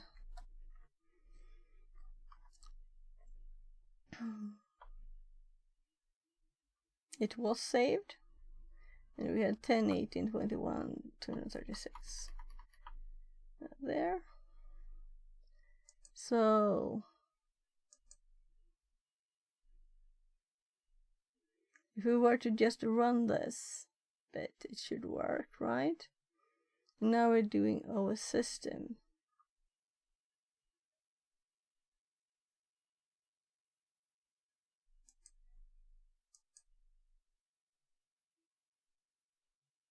I should have cleared the screen there. I'm falling asleep here. But I guess it's not me that should be falling asleep. Other people have other hours.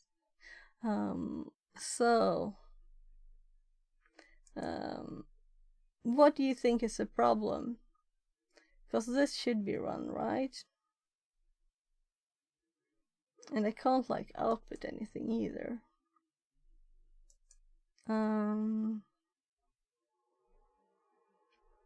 Yeah, we could like make a file. Let's. Yeah, right. I have to. So. Oh, that was a confusing way to doing it. Just wanted one line there. So. Why keep any of the file? Blow it all away and just keep your shell.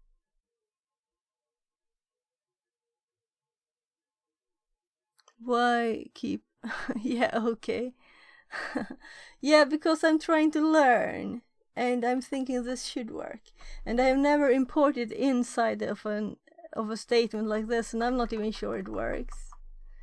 So I just thought that I'll also like touch TMP test file, right? Then we know if this worked, and then I'll import OS at the top instead. Import OS, and I might want to use this. I can't even use it anymore, right? Breaking. You don't want to break base 64.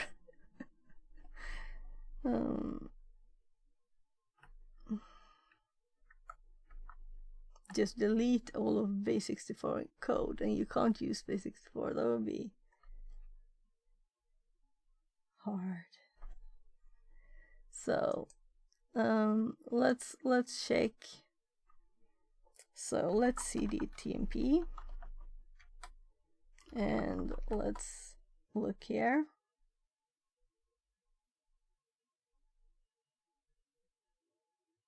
and it was every minute. So what I changed now, if this would suddenly work, it would be because I changed the import.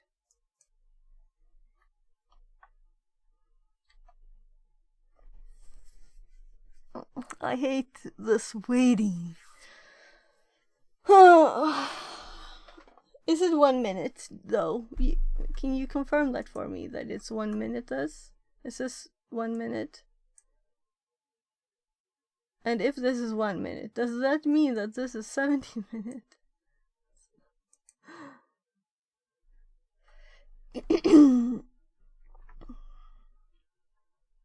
Well, let's I don't want to just wait. Let's do something. So I'm going to do cat cron tab on my machine. I think I did it the other day. So there, and I also have this 17. And it seems such an odd number to have.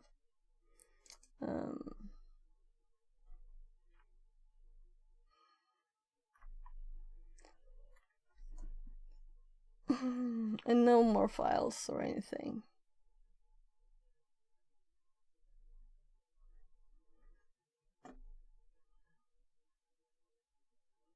So that was my first test, at least.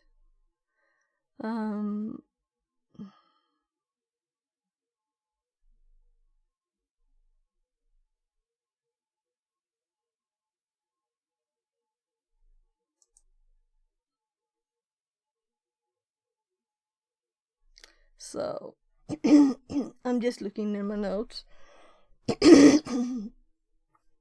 And this is the one we used, right? But let's bin bash.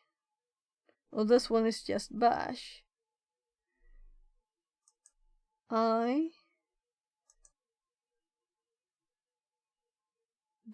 TCP and then 0. Yeah, so this is the same except for the bin part.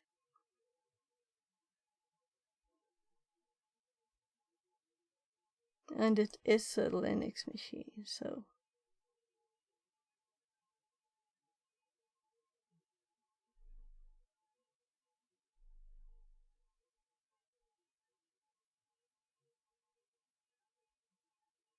Alright, we could do this way too. I mean, we could copy a file, but well, this should work, right? It's the same thing. Well, not. I guess it's actually cleaner not to have to make a ugly shell when we have SSH, right? What do you think? But it doesn't seem to be running. Or I broke the file so it doesn't run. Or I'm just not okay. Maybe the oh.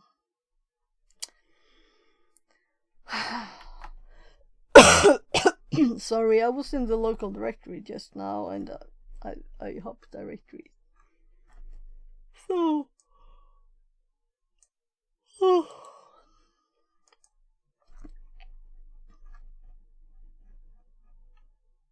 so there.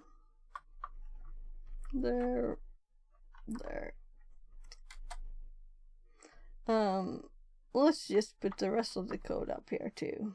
I just wanted to see if it worked. Now we did test that and it didn't work, so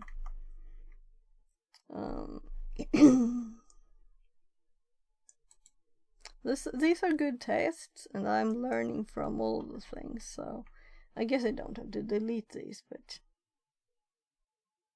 right, I do have to delete them because I want the main functionality still to be there. No, yeah, that's true. Because what it was showing us was that it actually work that way. So instead of doing this, we could just copy bash.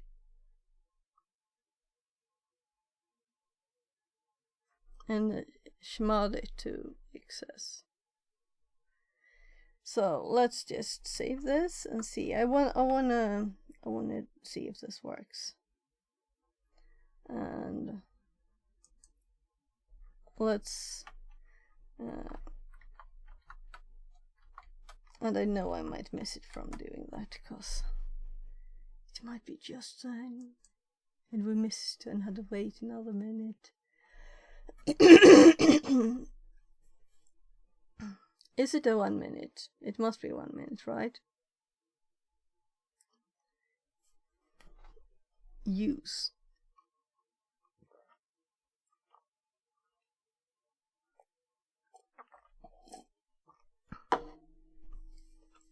So if I were to like remove the contents of base64 pi, I would at least take a backup of it, right? It's kind of like a good thing to have.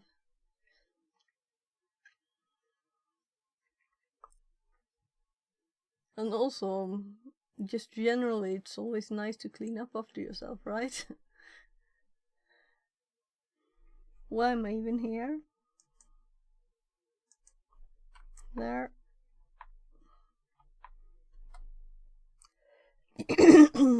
We have a test file. We have a test file, meaning that it's actually doing something. Look, test file on screen. So this worked, but this one didn't work. So how could we make this one work? We could of course just try removing bin and just do bash. That's what I had in my other one. So I'm doing test file 1 now as x. Then we just wait again.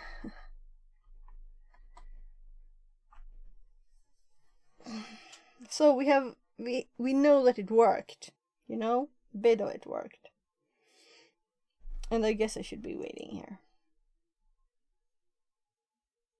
for a minute.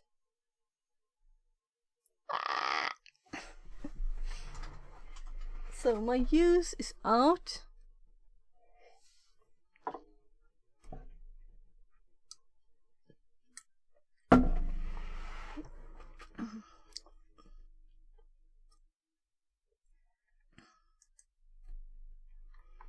I know that the test file 1 should work, but we still didn't have this. Okay. So let's do the nano again. I am thinking that doing simple things seem to work better.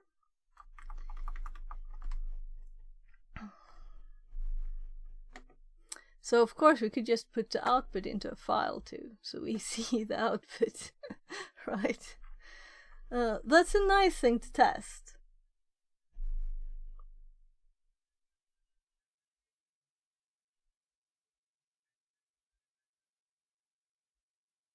What did I just remove?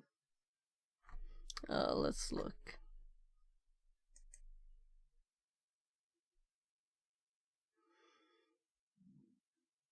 Yeah, it's this round thing with output and input to make shell. But we have a good shell. Why would we destroy our good shell with this, really?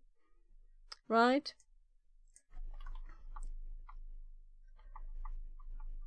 I'm just editing the thingy-ma-do. And then let's go back to what we want to do here. And I want to just copy bin bash to tmp this one, whatever.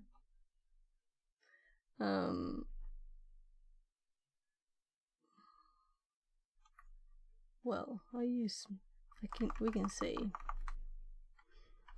since this is TryHackMe, you know, it doesn't matter really, but also, right, we could just do it at the same one, couldn't we?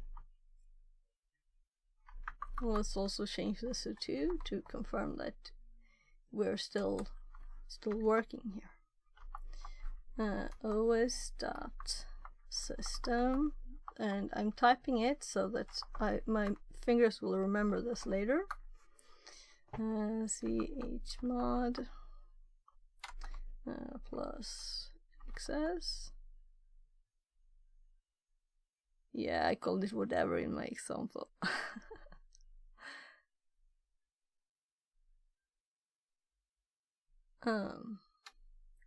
XS, and I have the name there, of course, TMP Sophia. There. So now we don't get a shaky shell instead of an good shell. This is H1. That would be much better. Why would I want to do anything else than this? So let's do, I'm just confirming that I don't have any big typos. And I guess we're just waiting now. So test file 2 will appear, and the file called Sophia. And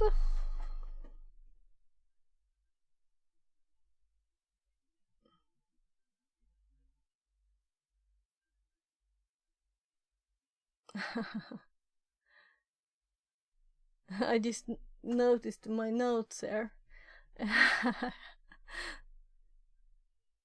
This one, this line. It's like, what?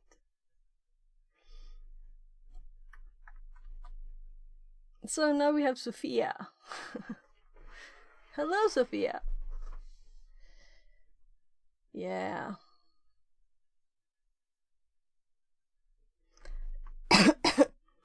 So let's do Sophia.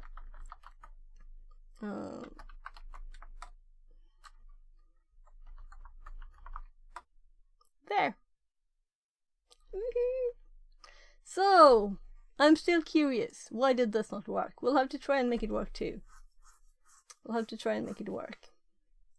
So why didn't it work, and how could we possibly make it work? And now I take tips, because now I have root, you know, by myself. So we can... Do you have any tips why it didn't work, and what we could do to make it work? Should I try a different format? Maybe. Let's just put this in my notes first. So here I started changing this. I'm just going to exit the root one, so I can go up to my nano here, and we can copy this bit and paste it here, there, and then actually let's get the flag, of course, right?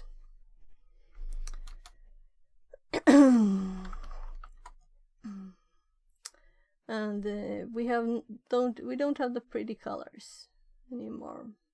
I should probably learn how to fix that too, right?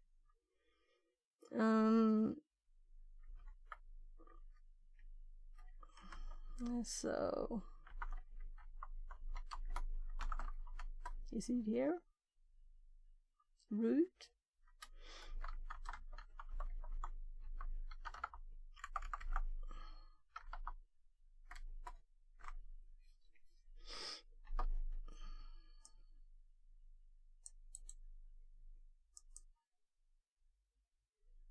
Right, I have to check the time too.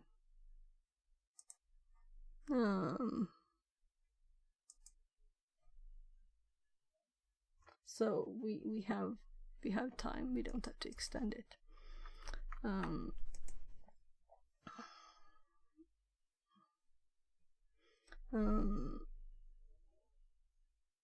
So yeah, right, I was thinking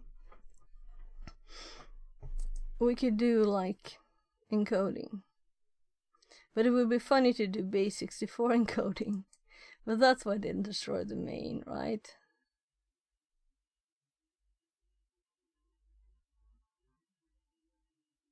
Do you think this would work?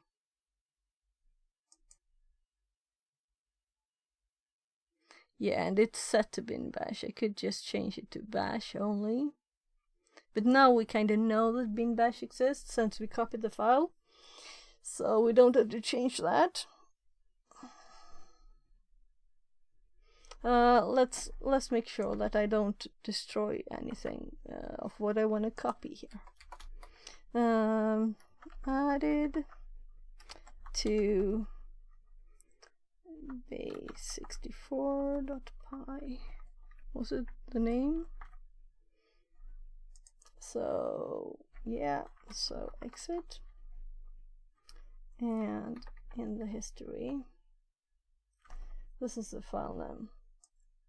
Let's copy the full one.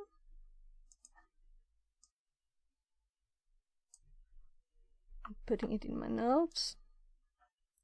And then let's go up to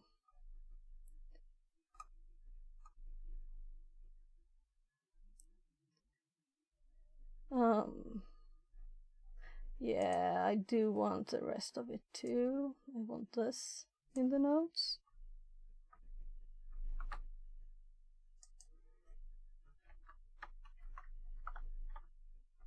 There. And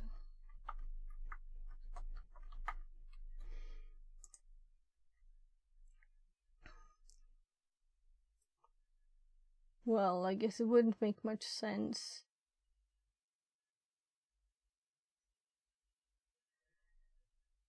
to cut the file without going to the directory. So let's just copy the CD there too. And then we have the the who am I bit. Oh. Pasting.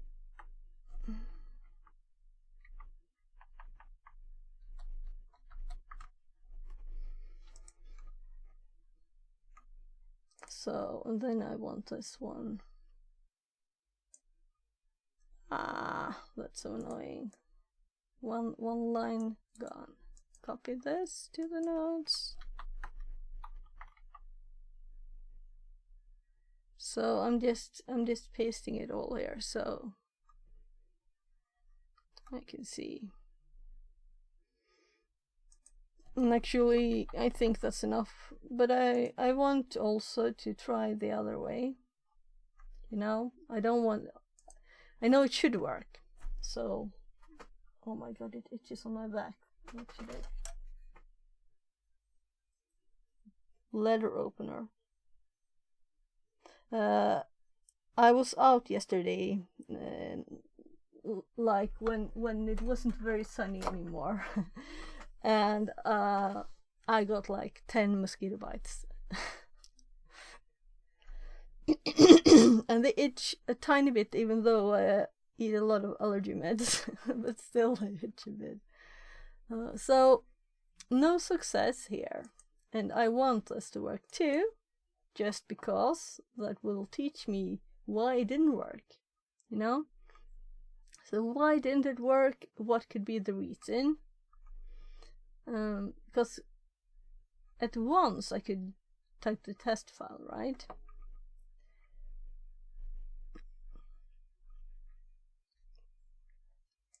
So that's not the full line. Valley.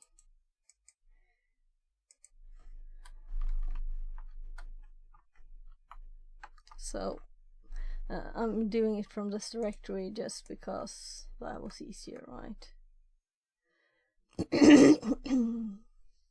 Or we can keep this. That's more logical.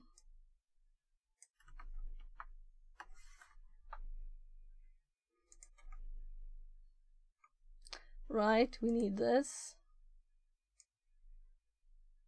file with the import, that's a part of it.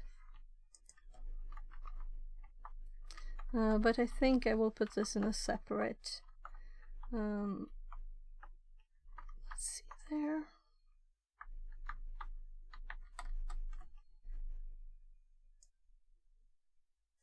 Sorry, I'll hop back and forth a bit more.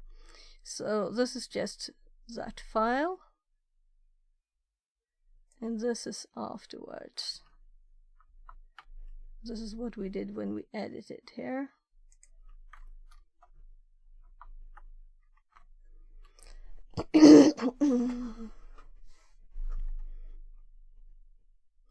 And before this, there were this, and this was kind of the big thing here. So the big thing, and what was before doesn't really matter. And I have that already in my what I do every time. So oh, sorry, let's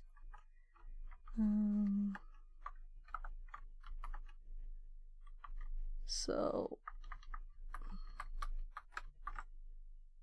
oh, that's mosquito bites, itches.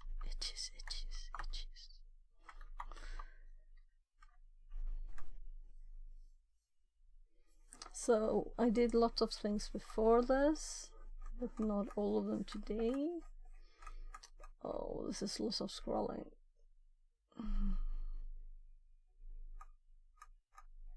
This is just looking into the directory. Right, this is part of it, because we wouldn't have known the... Oh, it itches. Sorry, I'll be itching the rest of today, right? But I have most on my legs, and those don't itch, so I guess I'm more sweaty on my back. It's a combination of everything. So this is the thing. And that is in my to check list. So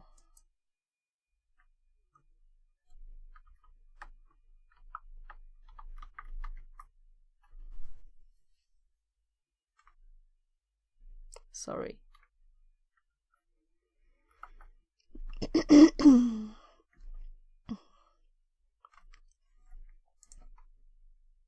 So if I go up even more,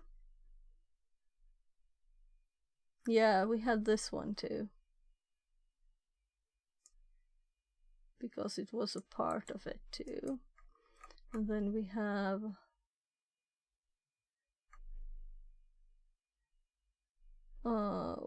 right, I learned more about this.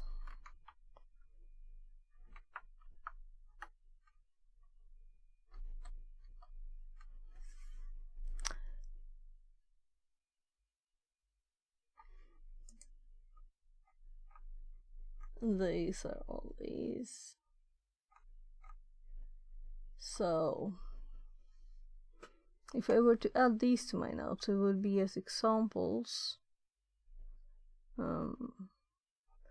I mean, this is one of the longest it's password ads I've seen on a box, but I haven't seen that many. So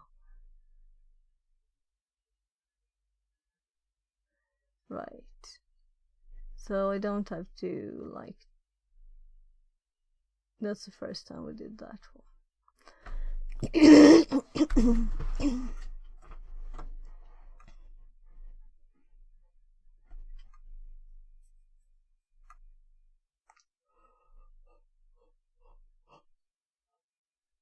Oh my.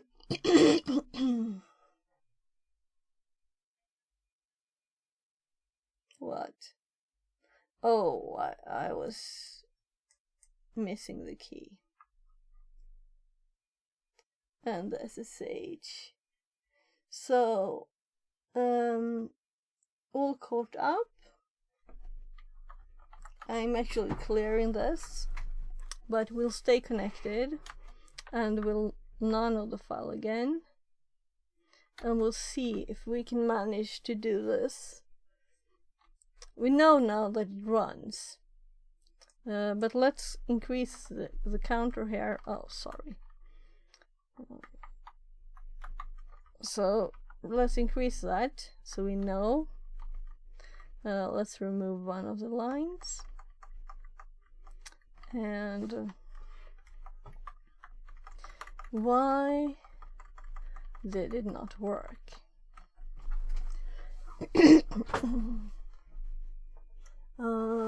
Yeah, yes. We were looking at. It's funny if we would use base64. Put this in base64. Wouldn't that be funny?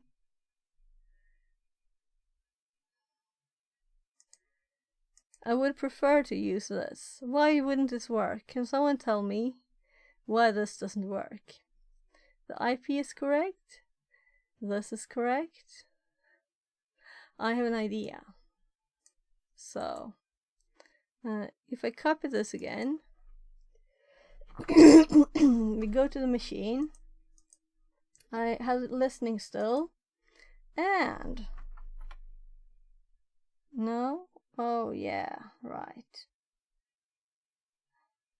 Right, it will be run like a million times. Yeah, okay. This way I always do SX, not to have the question quicker.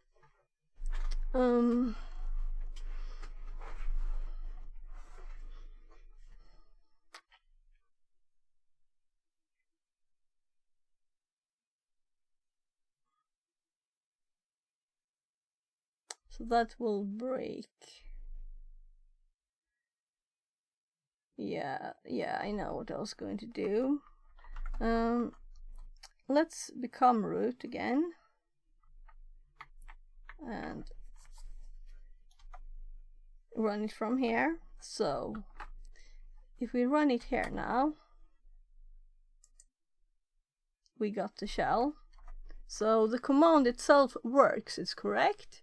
Nothing problematic. Why can't it run within the Python? Is there something special that makes it not work? So I'm going to, if no one in chat has the answer, I'm going to ask ChatGPT. Because this should work, right? So let's exit it. And it did work. We got the shell. Let's also restart it.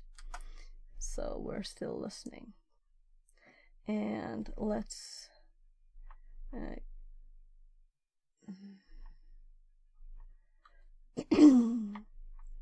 all right, I have to exit again. I'm looking for this history, and let's try it again. Now we would already have that one. So how many times? Why do I keep using Nano when I have graphical stuff available or whatever? Because now I don't, of course, but whenever I do, I still use Nano. So touch test file, and then we're going to add again this one. No special thing, just view raw. Okay, so we're going to paste it here again. The same thing, no change from before, just that we have a 4 here now. And now let's wait, I guess.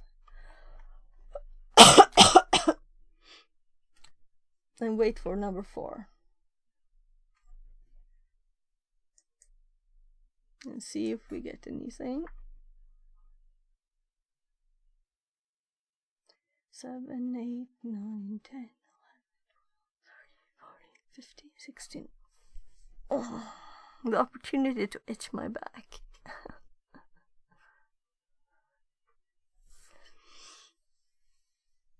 So I know there are people, but hopefully more experienced, that just want to get the flags and then they're done. I want to like explore all the possibilities and why one thing didn't work. This should have worked, unless there's something wrong with my Python knowledge here.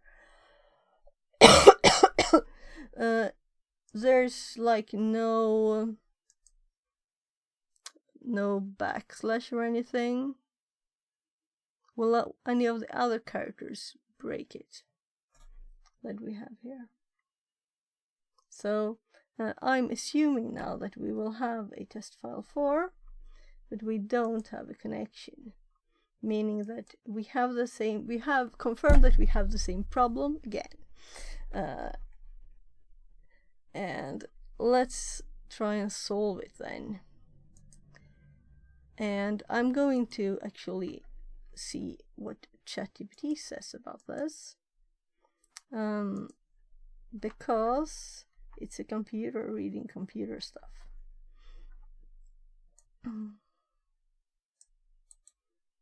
So why does this not why does the bin bash part not work when the touch does?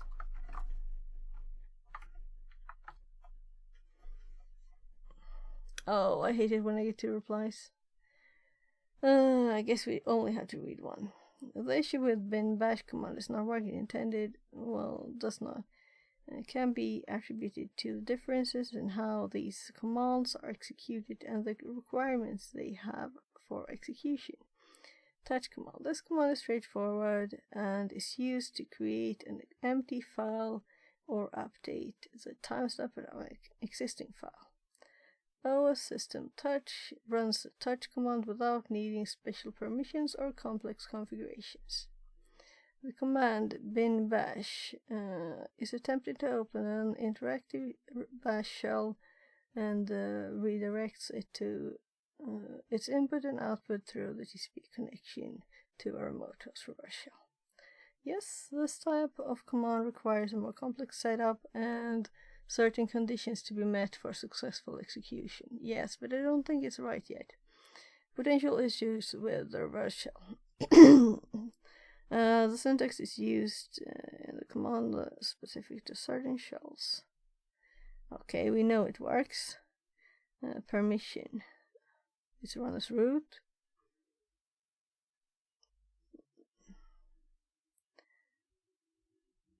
Shell environment. Sponsor sub shall execute the command. Shell compatibility. Let's check the shorter one. Touch works. Sorry, not reading it loud.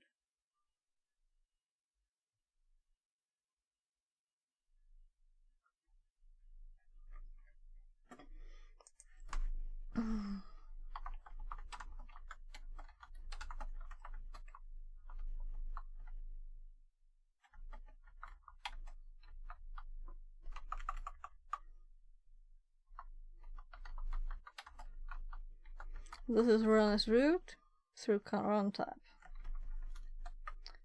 This worked.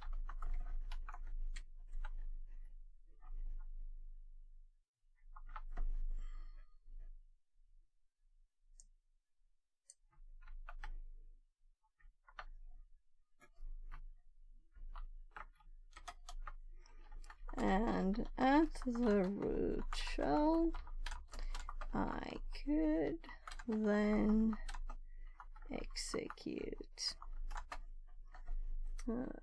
I'm not pleased with just it works, I'm pleased with why. Okay.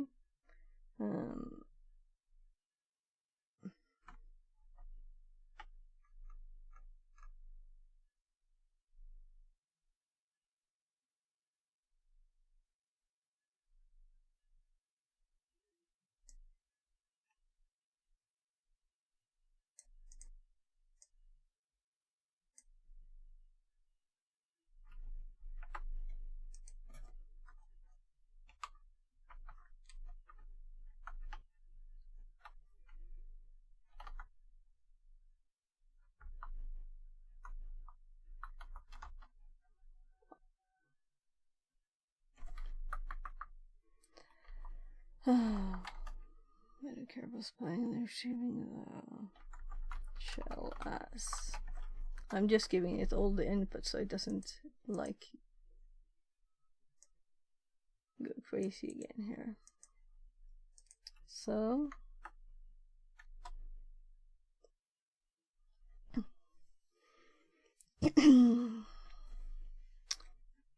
given the command sequence to copy and set it works. Direct reverse shell command does not. There are a few considerations to address for successfully running the reverse shell directly from the cron job.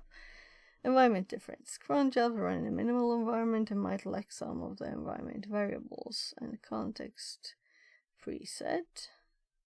The redirection syntax might not be correctly implemented in non-interactive shell invoked by cron, even as root. There could be constraints or differences in network commands. To address these issues, you can encapsulate the reverse shell command in a script and invoke the script from the cron job. The script will use a shell that properly supports the required syntax and can handle the networking commands appropriately, of course.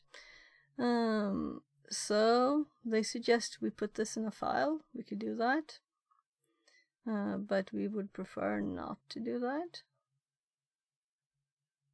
Yeah, this is what I had in my notes actually, right? If you look here, whatever, where did it go? Here.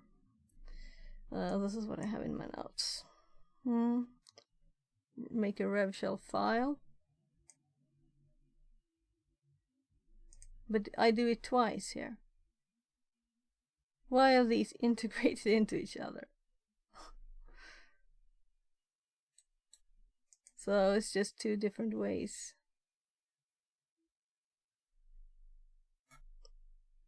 But they're connected together here.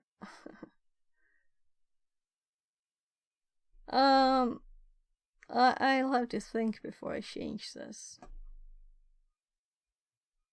But what it suggested to do now is to do this. That I already have in my notes. Exactly. That's kind of funny.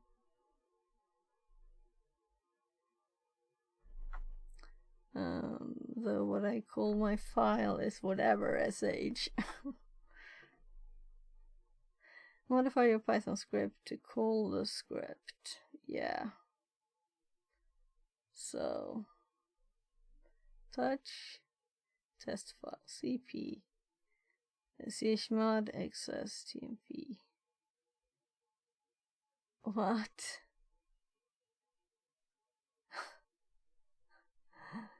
It's adding everything together. It's just added the line there to the working script. So we don't need two ways. We just want to replace it. But okay, let's do the script way and then try to continue from that. Because, I mean, it's a quick way. So let's copy it from the notes.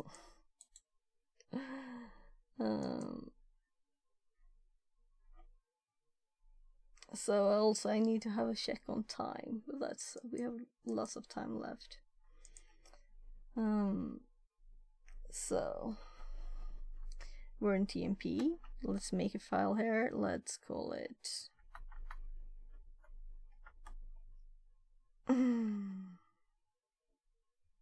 revsh dot sh.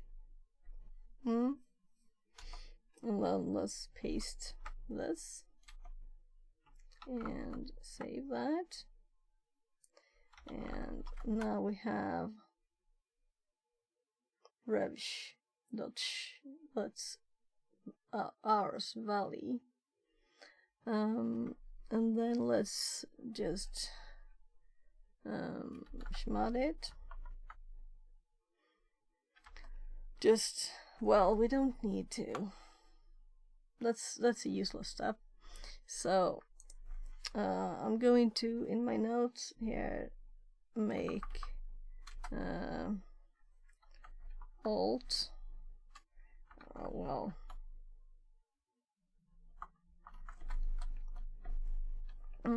Make file.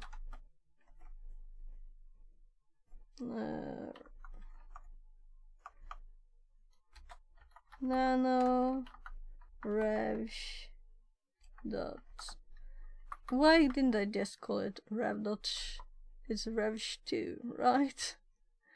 And then I'm going to copy this.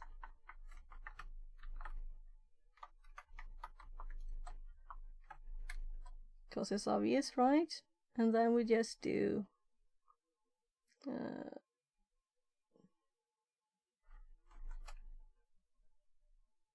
in Python code run by system like cron tab. And then we add, it's time to edit. And then we copy it after we have edited it. So, here. Alright. I'm learning by my mistakes.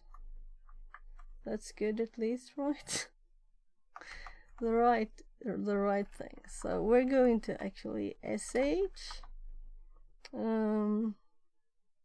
tmp revsh dot sh. So, and we also need to upgrade this to an 5. And then we're done. Oh.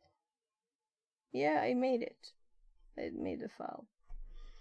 So now we can wait here again. And now I think there's a better possibility. We'll see. Anyway, I've used this before.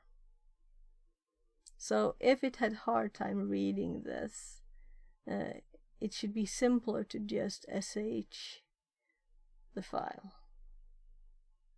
And we don't even, if we sh and the shell script, then we don't have to, you know, we don't even have to set the chmod for it.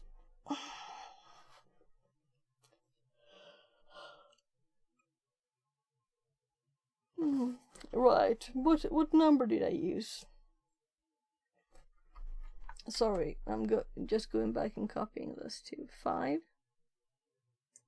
So I'm not saving or anything. I'm just exiting. And we have 5 now.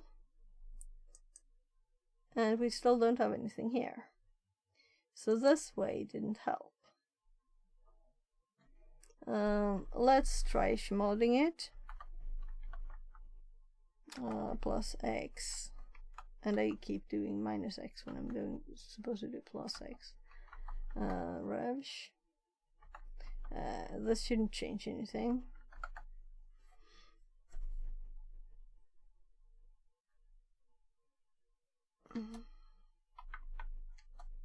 There, so now the revsh has execute on all.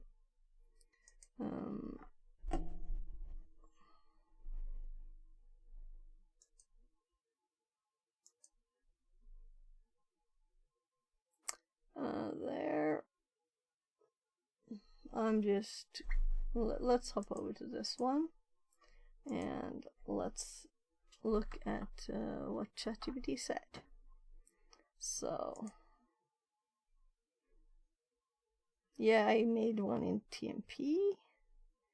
Yeah, it's exactly the same one because it uses the one we had, right? And now I also chmodded it and confirmed that it was changed. And I'm just running this one, but I'm using sh before here now. So let's change that. It doesn't need to, I mean, this doesn't mean that it's right. I'm just saying I added the chmod, so we don't need this anymore, right? Just running the script with a path. I guess we don't need the numbers anymore, or do we? It's kind of nice to know that it was run. And that... Oh. So now we have to debug this. So will it just connect again now? If I, of course, start netcat.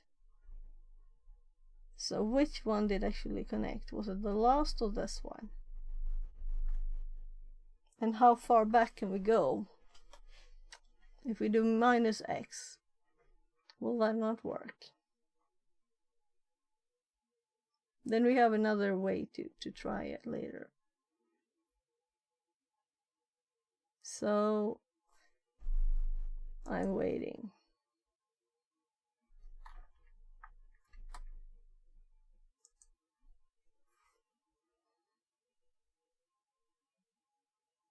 If it doesn't connect now, it wasn't a good thing removing the SH, but there it is. Good. So, exiting again. And before I start it again now, I'm going to change the code so it doesn't just connect. So I'm now going to add the SH back here and see if it still works. I don't see why it shouldn't work. It would be very odd. So nothing is listening. We're adding a little listener.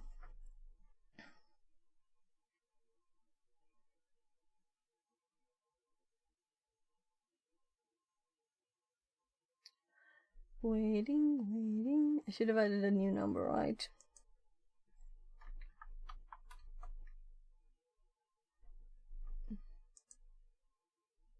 So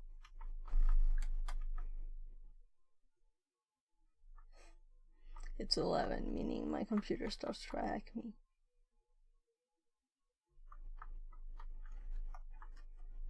Before I save this, let's confirm no connection.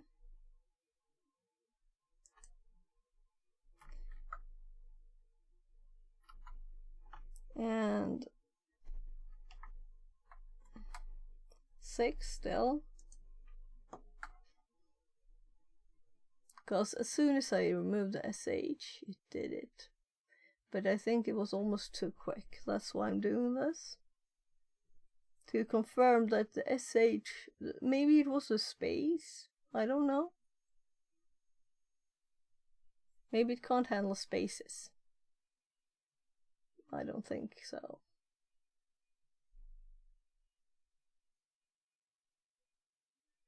Maybe adding bash instead. So, if we instead of sh, do I think it's the same, right? Sh and bash in this. It's just an alias. We can list aliases, right?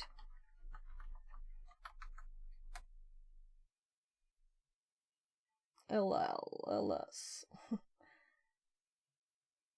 LA. It's not that kind. It's another kind, right? I'm curious to know that now too. Anyway, we have our file 7 there. Let's go in here and change this to bash. Bash. And let's go out of here. We don't have a test file name. There we have it. So sh doesn't work on this machine. We need bash. And then it works. So that's why. This also means I need to look on this machine. Here. And I need to research that more. Why sh works sometimes and why it's not. But it's more like a link, right? It's not like an alias. It's a link. How would I find that?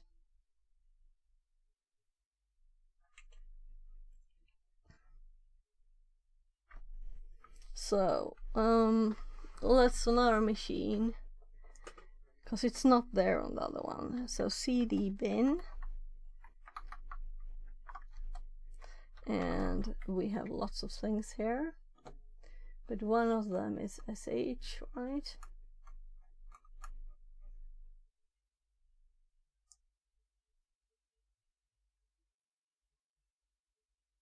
S.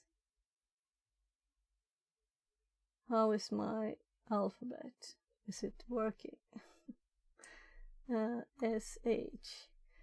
Yeah, so here we have this won't exist on the other machine, I'm assuming, and that's why it didn't work, the first one.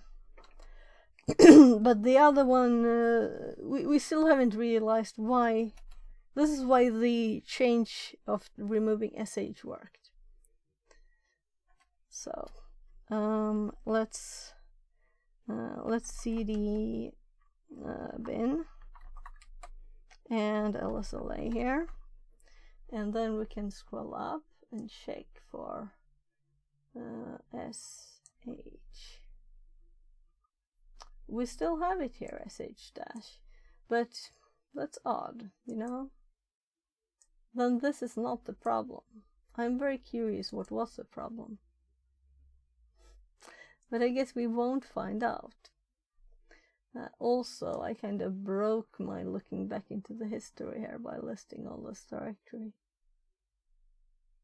So, anyway, for the notes, let's make an update. And I'm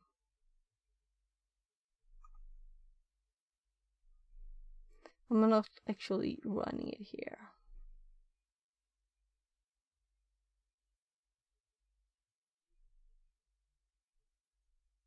Yeah, this is where I was going to in Python code.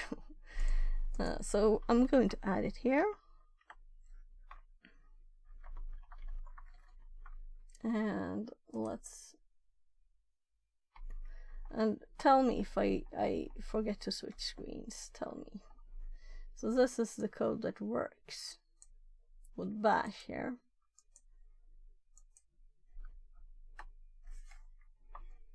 So let's keep this test file. I'm going to continue. I'm not going to stop here. So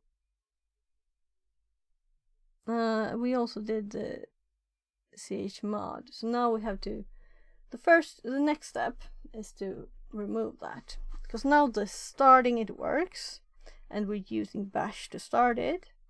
That should remove the requirement. Let's see the tmp and lsla here, and let's rm test file star, right? Oh, they're owned by root, of course, so we won't be able to, yeah, we won't be able to remove them. That's annoying. I'll have to I have to run the .sophia to do it. Well, okay, let's do it. They're getting a lot of them, and doesn't matter, you know. Or test star, test, not rest. There. So now we have a few files less.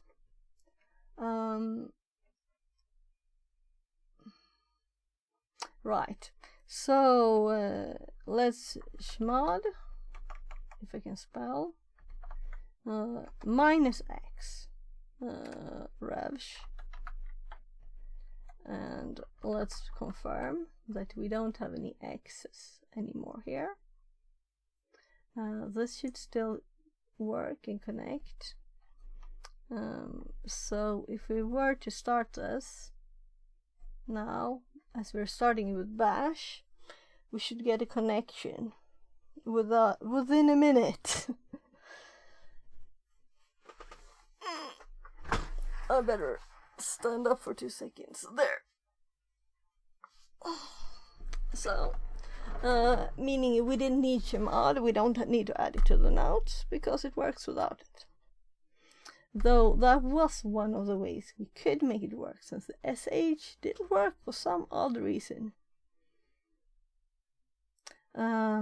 Let's actually scroll up and see, because I did list it all. And I'm thinking, is there a difference in permissions or something? I want to know why. Why? So this is like all the things. Root. L is a link. RWX. If we compare to bash, that's what we run. We were also, the other one was dash. It was, yeah. So B. All the files, so many things. Come on, B bash. So here is bash. Actually, it doesn't have W. That's a permission difference. So I guess that we also compare it with dash. Just checking the approximate size. 1.2 meg. Is that seriously true? That's such a big file.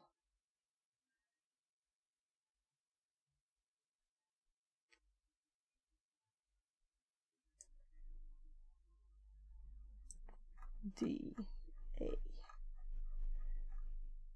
E B dash.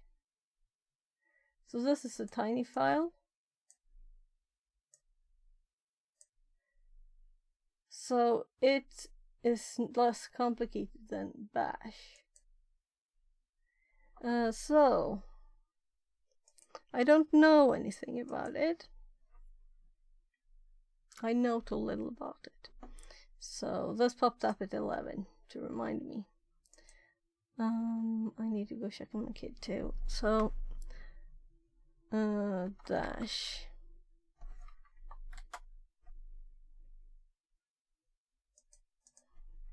vs bash. What's the difference between bash and dash?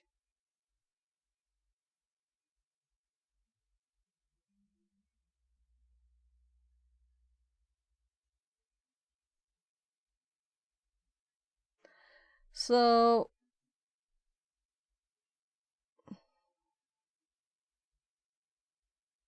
used for boot up, shutdown, etc. Bash is still default interactive shell into Uber terminal server. Switch to TTY, add it to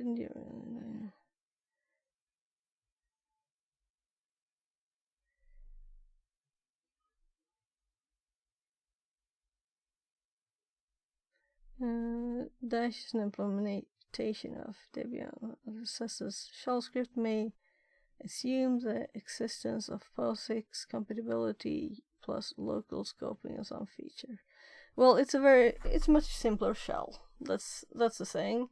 And maybe it couldn't do starting this script. It couldn't run the script. Maybe it couldn't do all the redirection. So that might be it.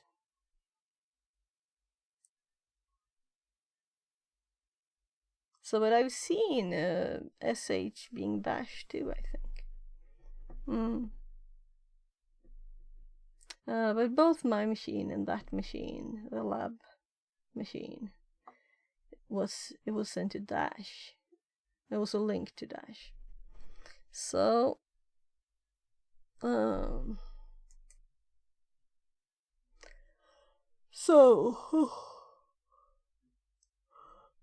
alternative using sub-process can provide better control and debugging capabilities. Okay, so maybe sub-process is better than OS system.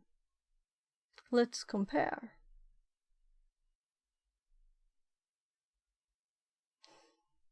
It's cute. It's helping us with this, if we didn't know. I've never gotten it to complain about you're not supposed to do hacking or whatever, you know? I've never made it say anything.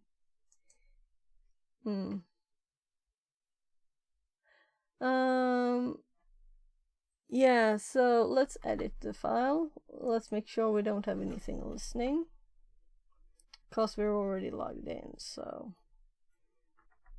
there. Nothing listening. Let's edit the Python file again. And this time, let's not use OS system. Let's use subprocess. And see if we can, when using subprocess.call,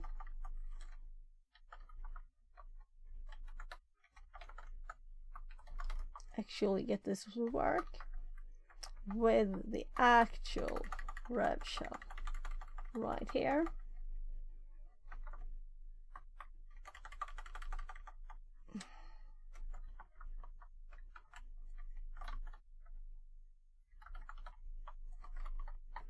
And I'm just going to copy it from my notes.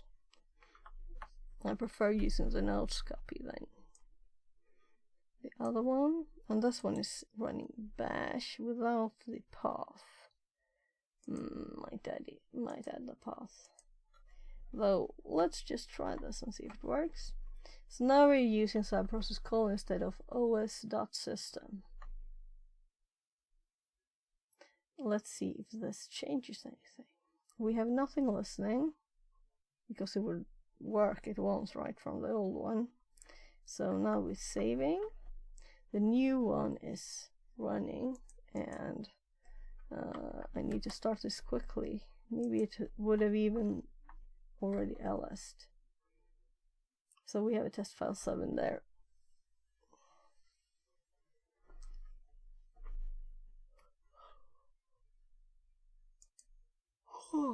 We can just wait here for a bit and see if it works.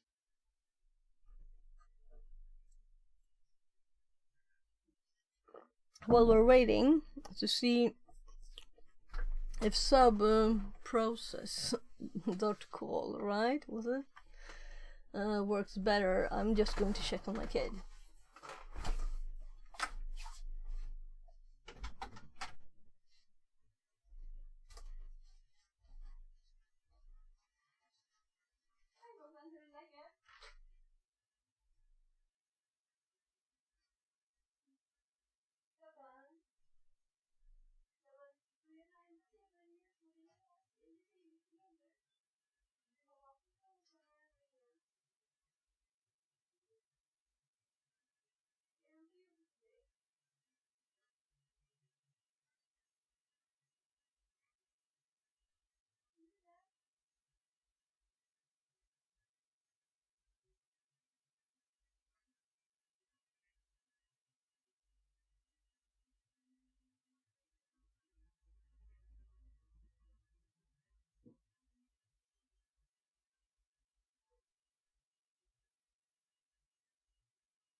I'm back.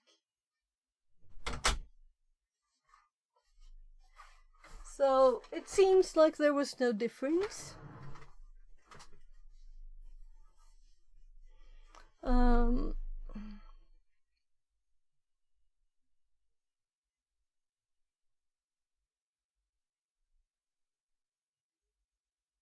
Let's see if we can just like make something different. So if it connects, it's because of our change.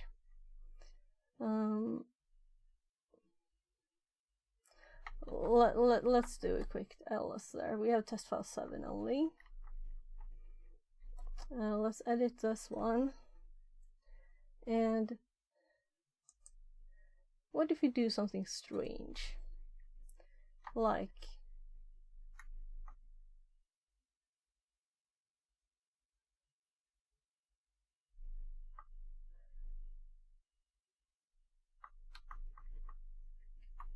change these.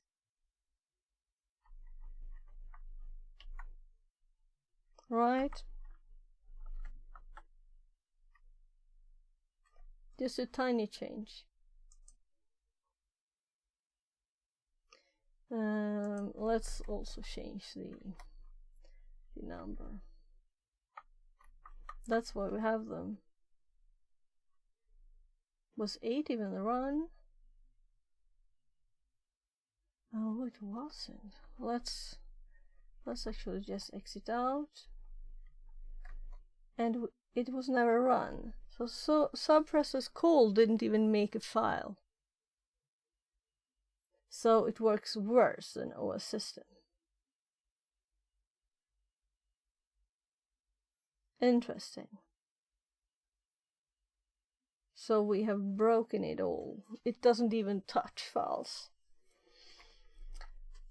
So then of course the other thing won't change. Meaning let's edit the file again. If the file is not created, we won't get a connection here. I'm sure of that. So we have our 8 there. We change this back to OS.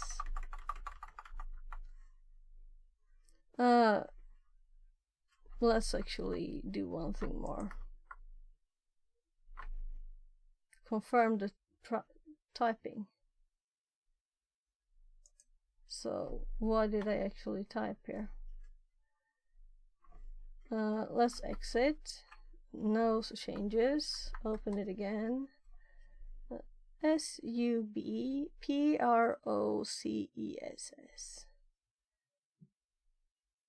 SUBPROCESS. So I've spelled it right.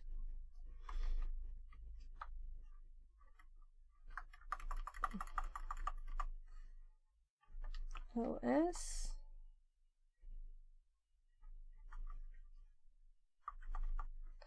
OS.system.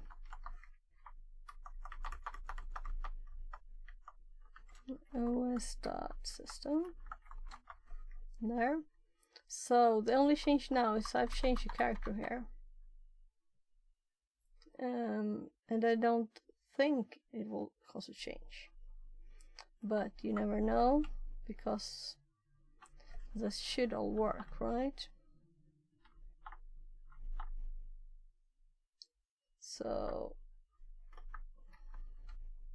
we have file 8, we don't have any shell. So now it can create files again, because we're using OS system. So trust the first one. I'm actually going to do this, to do something very odd. And see if, what if we echo this and send it to bash? Because this, you know, the script works, running the script works. And this is like the script, right? Similar. So we just have 2 different string characters there.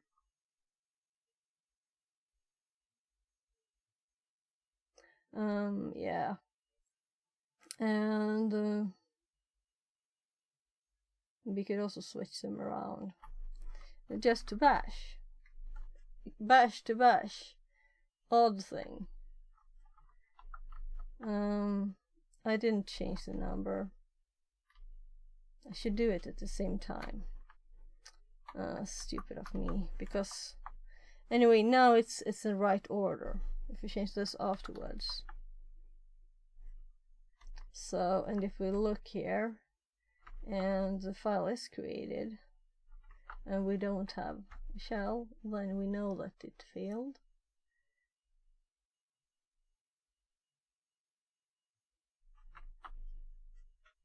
Waiting. I'm thinking the next step is to use base64, the base64 header or library.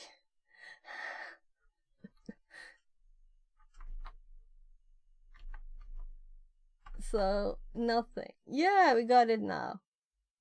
So this is interesting. That's so odd. Oh, did you see that? Did you see this?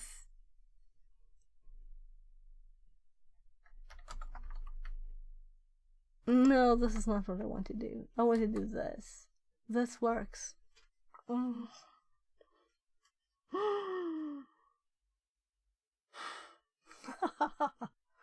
oh, that's so odd. That's so crazy.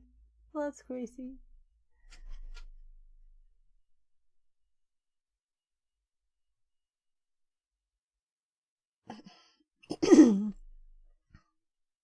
Seriously, why? Why? I don't get it. Why?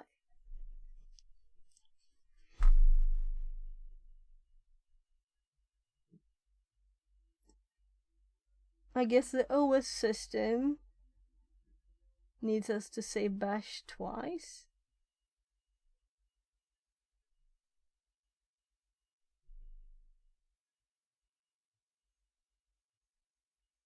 And that's why the script worked and this works. But trying to run bash I, it doesn't understand these. So this is probably on the level of this might use the sh then instead of, or dash instead of bash, and it can't handle the special characters. That's the only reason I can see. So this is a trick then to know. So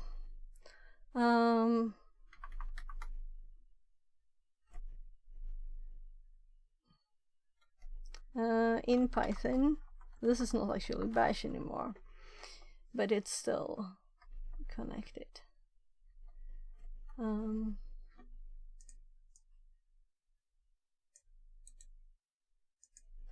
So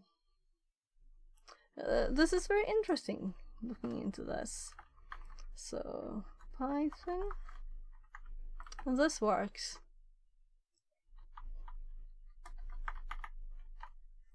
OBS, and then I'm going to just observe. Well, I don't know, in Sweden we just do OBS. Observe.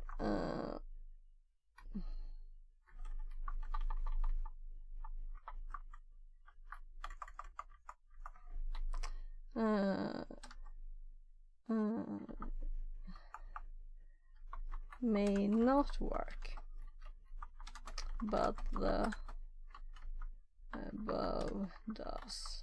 Funny. Meaning that if I would have just at once encoded this, I would have totally misunderstood what was the problem. Why it didn't work. So I would have thought I needed to encode it then. But that was not the thing. The thing was that the OS system runs a too simple shell to be able to handle the characters in here. That must be it. So we should run it through bash twice. Or after. We will run this command with the redirects and everything. So let's see if this suggestion was there in these. Using netcat. Oh, it's making a shell or script. Testing and debugging. Yeah, I was thinking about we can make output there. So let's tell it that this worked.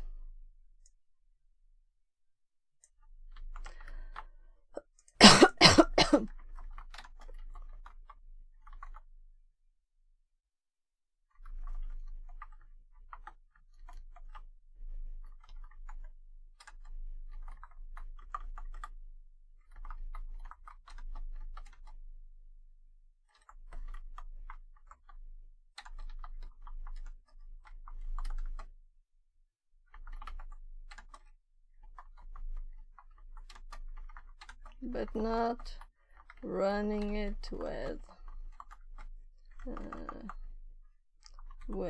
sh, which is linked to dash. There.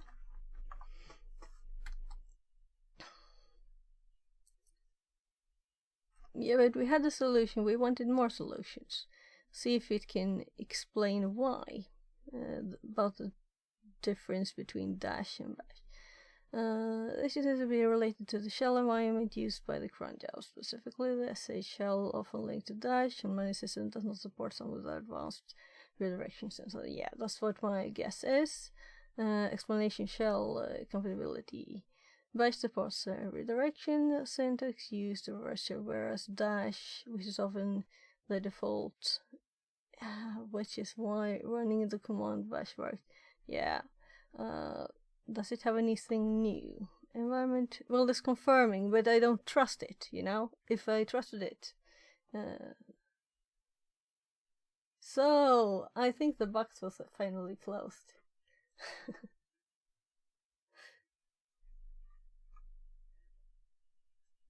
There.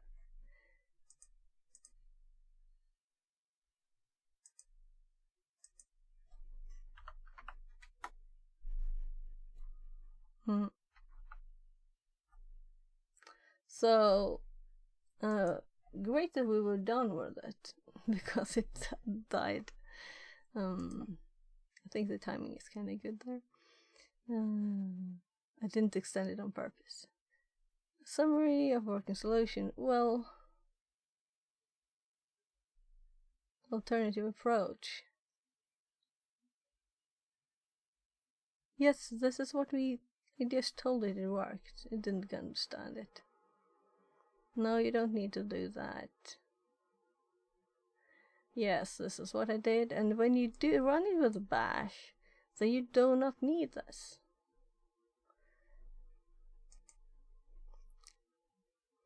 Oh well, I'm tired of it. So we didn't need to use any encoding. And if we had, we wouldn't have seen what was the actual thing. And let's also look quickly about the difference here for OS system and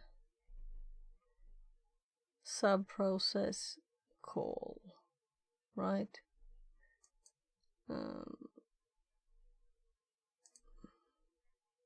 Let's see, this one said call to, no, it says run. Oh, we should have tried run too. Call was just ChatGPT's test and didn't work at all. It might not even existed a function. So all of these things we have already explored, and this is finished. So we were just exploring more things.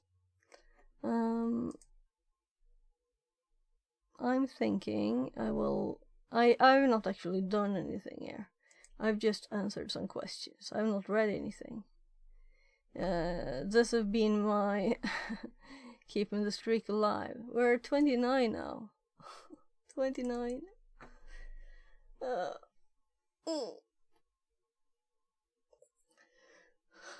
So at the moment, I'm trying to keep that streak, but I don't really care about it. I'm not going to go out of my way to do it, but I can answer one question.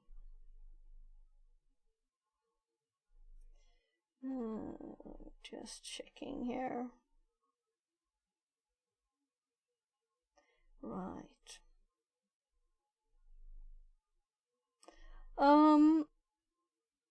I'm starting to think that maybe we should do a bit on streaming instead of starting this, because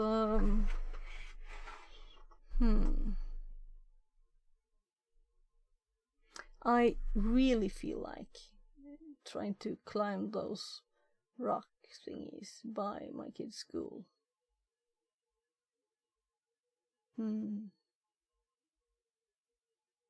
Maybe we'll do an IRL test stream today. What do you think? Fixerbot says. New follower Landis. Less than Welcome 3. Welcome in, Landis. Welcome in. We just did Valley. The question is if we're going to continue with my learning room, or if we should. Right, it kind of closed down in a bad way here, so I'm glad I made notes. It's because we were in Nano when it ended, I guess, so it didn't show us back the stuff. So that's one thing to remember.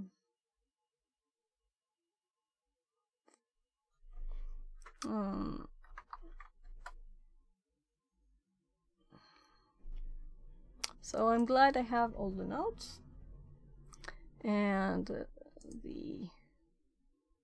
let's make sure that I have everything I want here. New follower Wipe 4NTH3R. Less than 3. Welcome in, White Panther. Thank you for following.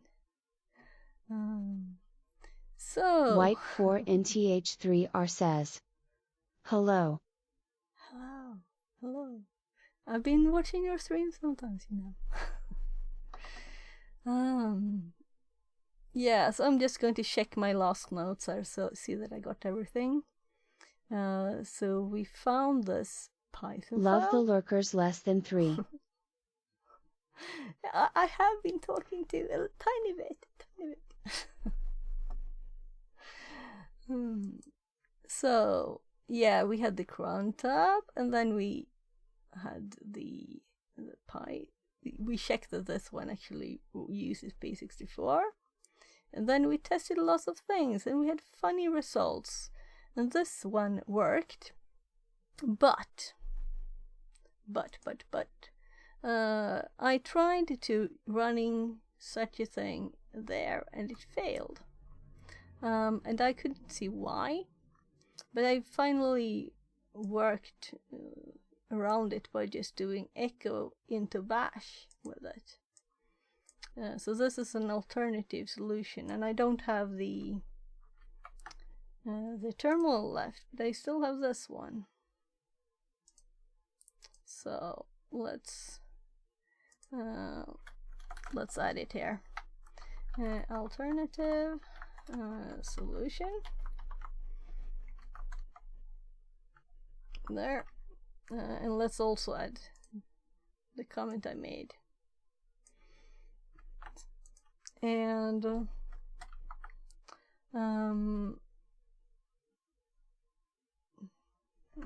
let's also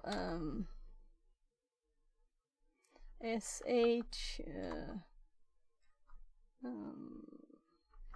script .sh doesn't work, but bash script.sh does. I'm assuming os.system and sh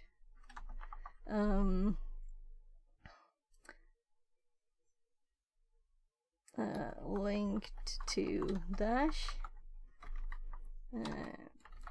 can't handle the redirection.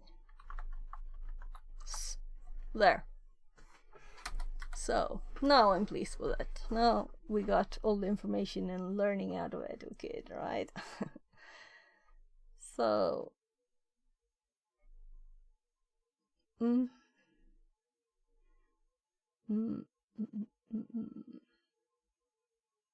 yeah, so this one is done. Let's should I add it to the info? Nah. We don't need to, but we can always put done at the end. So I know that I don't have to continue here.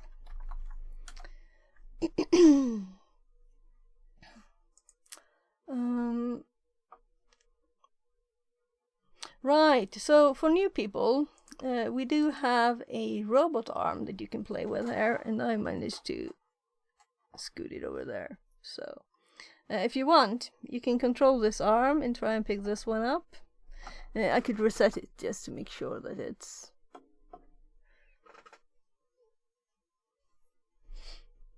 So you can do like F20, for example. And it moves 20 degrees, kinda. Right, we could also work on making the movement smoother because it's using degrees and it's waiting between the degrees, and we can instead use microseconds on the PWM signal. Not microseconds, milliseconds. Yeah, milliseconds. That would be a smoother transition. We could do that. Because I don't have very long. I have... So this is all in the robot side code. So we don't have to change anything in StreamerBot. So there's actually StreamerBot C# sending Bluetooth or COM port signals to this.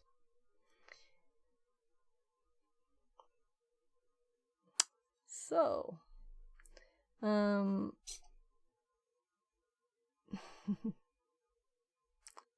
it reset, right? Why? Did it reset? It just hopped.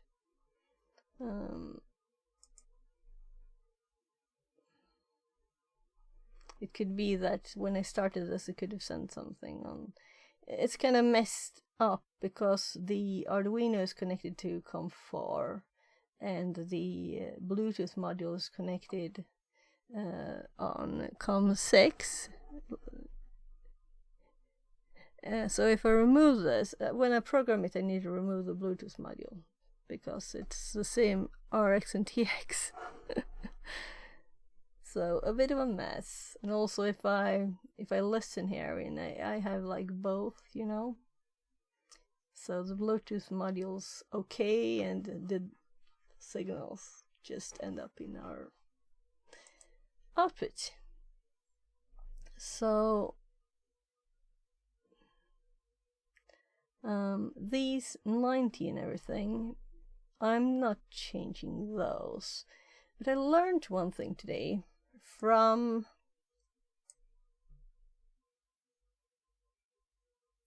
a thing from the base64.py file that we just read. And that is that I can just set a name up here and then I can run it later. So I can have a variable with a name. I'm almost want to open it again.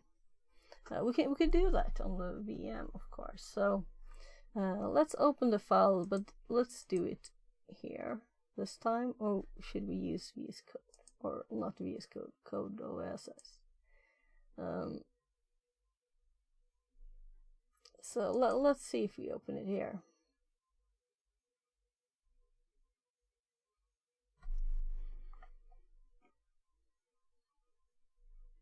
because I want to see actually what it was. So this is my file copy program I'm working on. I don't have time in 20 minutes to do anything on it, so well, that was one of the things. Might be doing something with that tomorrow. We'll see. So let's actually open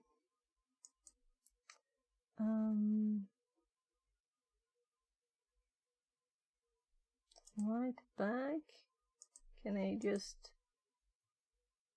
What happens if I click here? That's... So this icon means root. I'm not comfortable with the with the lib Python. I'm not comfortable with the graphical stuff, really. I need to practice. This is not the place, right? Because there was another path. Now let's actually look at the notes, because I'm sure I have it in here. USR lib. So USR lib. Yeah, that looked better. And then we have Python. So let's look in here and let's look in the file base. I'm scrolling too far. This base64py. Yeah, let's open it. And now we have much better view than in Nano, right? On the box. So that's where we added our stuff last time. But I'm going for the main. And here is what I mean. We have func here. And I'm just seeing where else is func. Nothing with func. So if I Control F, FUNC, we have 12 hits here. And this is just comment. So it's only here. We have a default value, it's set here, and then it's run. And this is very interesting to me because I can use the same way to make it. It's kind of annoying to have the code where you have these, you know, angle to int like a million times. And I was thinking, I'm not going to make a variable to make this shorter, right? But we might make a variable and the start is afterwards. That would be logical, right? To just below here do like dir, let's call it dir for direction. Is that it? And then we do, yeah, so my brain is switching from Python to C++ style. And remember the semicolons. So if we do this, and over here we just do like I assume that we will need a default because, well, we have the default there. It will always be one of this, but if someone, you know, if it's get corrupted or anything. Well, let's just do this. So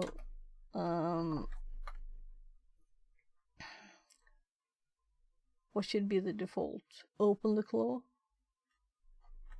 Also, these are capitals. Capitalize. I'm thinking maybe. Oh, but right. Well, what am I doing?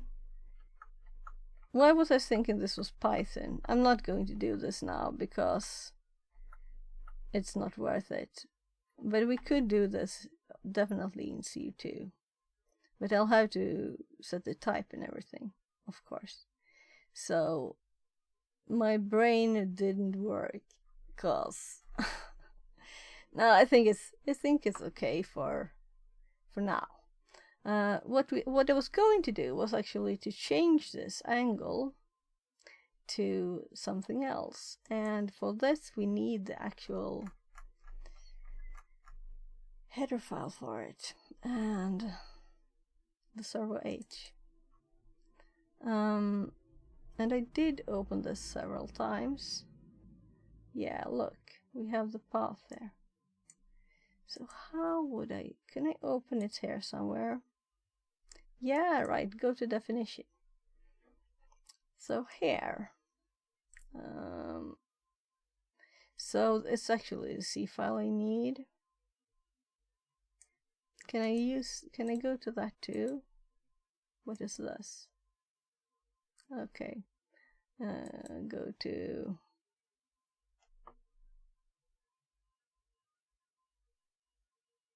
nah, there's nothing. So let's just, if we open now, we will end up here, but we really want this path that we have when we here. Can I copy this text? And if we open, because last time I just opened it in Visual Studio. So, right, we need to do star here, or it won't find anything. And here we have the CPP.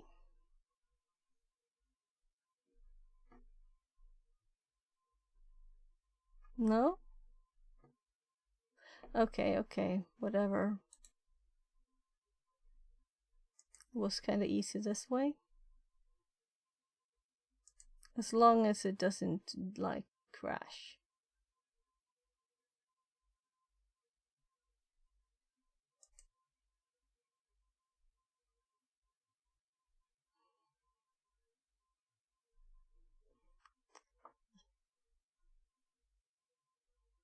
I'm going to share the code soon. I'll just do a bit more and see if I can get people asked for like affiliate links for the robot arm and for the microscope, digital microscope here.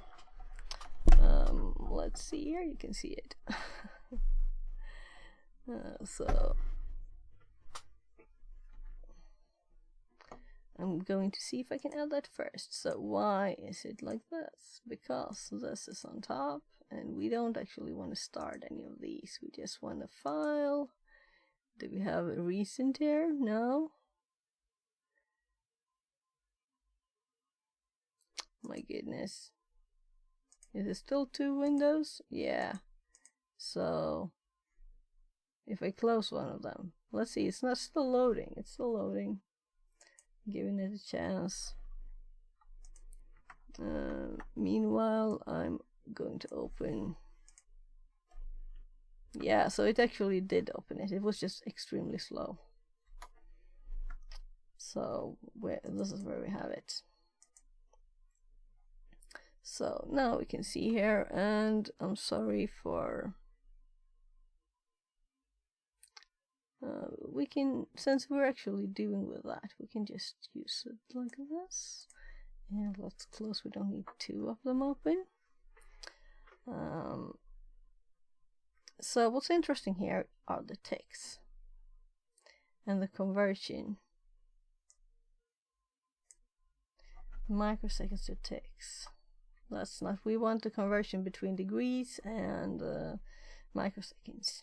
That's what we're after now, so we can use it, do it ourselves.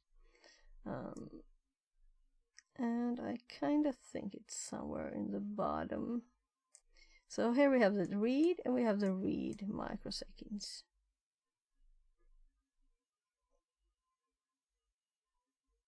So maybe it never converts. Maybe it just says that if this is just maps +1.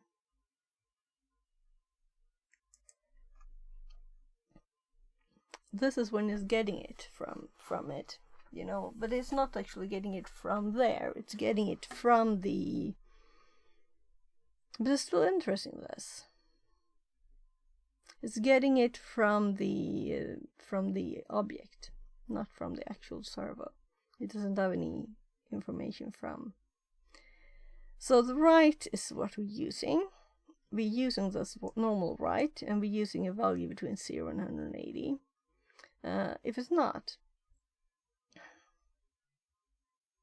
so servo min and servo max, and that's what we need.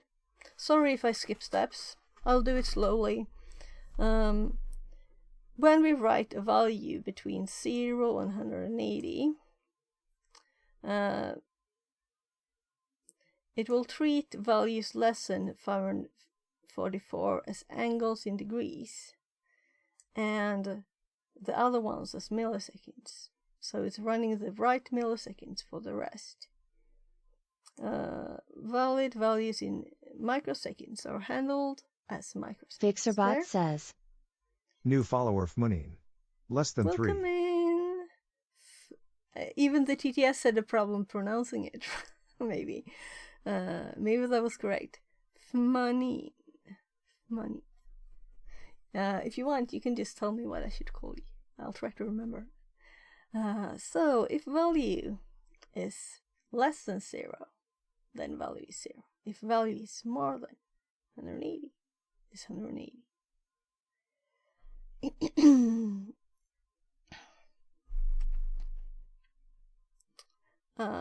And this is if for the first check is if it's more, or if it's less than the 544. That's the min pulse width. So if it's more than this or this, then it will be treated as an angle, and that's just hopping to this part of it. So here it just maps the value that is these to this. So we can actually just use this function ourselves then to get the actual value that is sent in.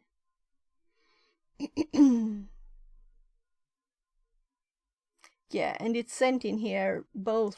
It's converted here, and if it's getting a value, it's just sent on here in both cases. So let's check out servo min and servo max, and I'm going to remind my kid that he has a call in 5 minutes.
försöker köpa nya på vägen hem, säger jag, Ines.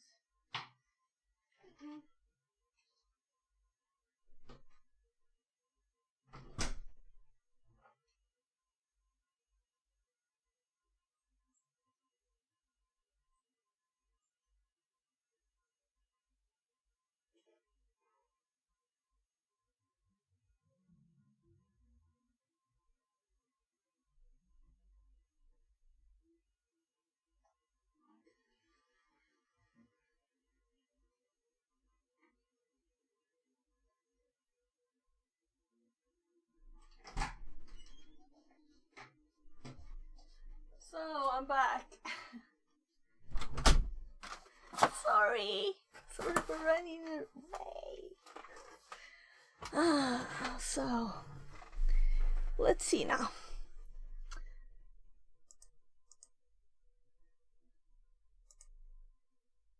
I'm sorry, I'm just turning off the VPN. And actually also the virtual machine, just because I know that my computer might crash the stream if I have too many things running. So there. So right, let's go looking for this. So let's just quickly search. And it's up here. I see the little tiny red dots at the side here. So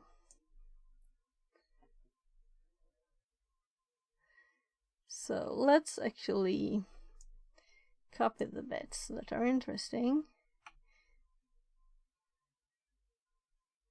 So copy and here, and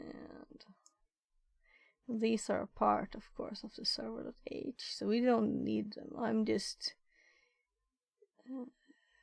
putting them anywhere, you know, to keep track of things.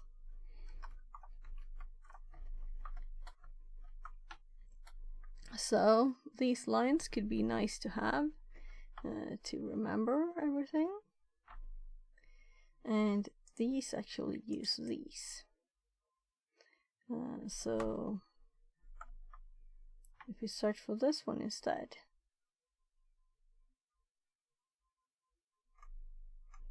I think that these are in the header file, which we have here, just to make things complicated. No? I'm kind of sure I copied this, right? Alright, I copied the other thing afterwards. So here we have them. So this is why I want them in one spot, you know?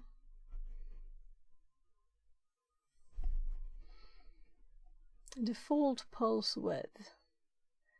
So it also has one of those. That's also interesting. So when the servo is attached, it will have a default pose width. So that is also interesting. And I'm interested where this is used, because I'm assuming now that I can remove something that they had from the start. Oh, sorry. It was just supposed to go here. And add these here too. Well, actually, let's add them over, because they are like needed for that. So it's logical.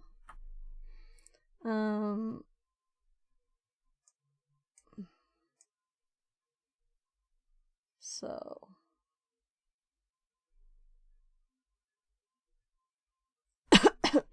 servo min, servo max, and we have these.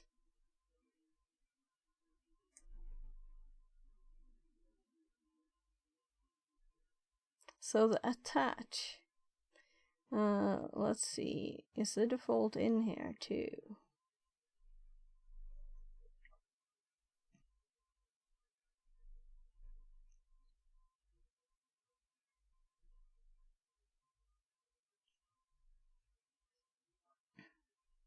Min max.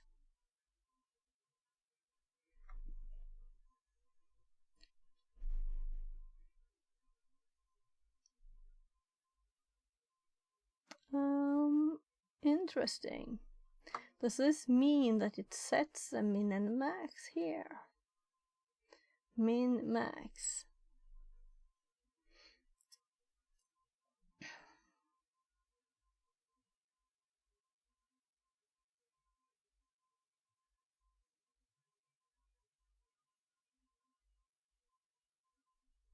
So it removes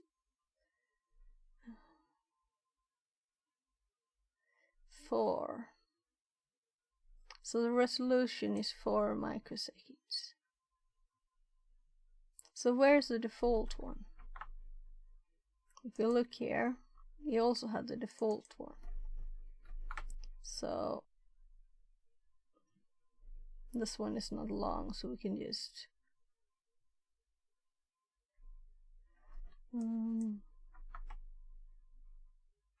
in one place, yeah.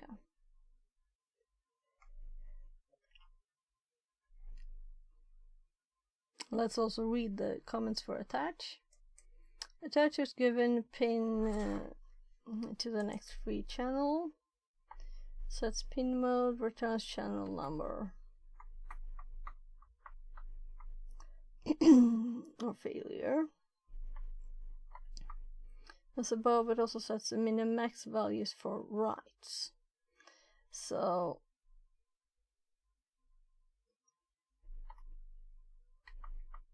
and here we have the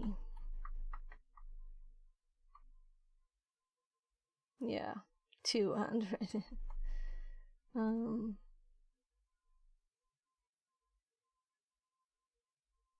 Yeah, go for it. That's a Bluetooth error. Go for it. I can move the camera a bit. I'll just do this so you can see. Oh, my chair is in the way. There.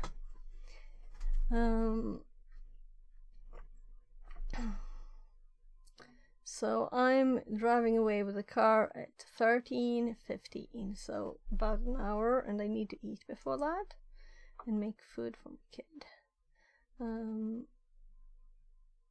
So while you play with the robot, I'm just going to quickly go check on my other kid, the one that's not having school right now.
There. So I actually started some food there too. Oh, oh, this is hard. If you don't see the 3D, I guess I'll have to add another camera, right? Because this is the top view. You're close, you're close. But it looks perfect already here, right? So the alignment, you need a bit this direction. It's on top of its head.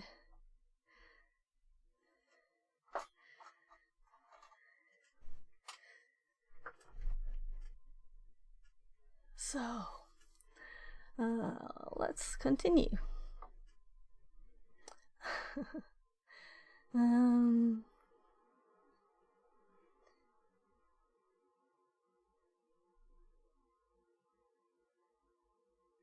So we were done with the head file, right? Going back here.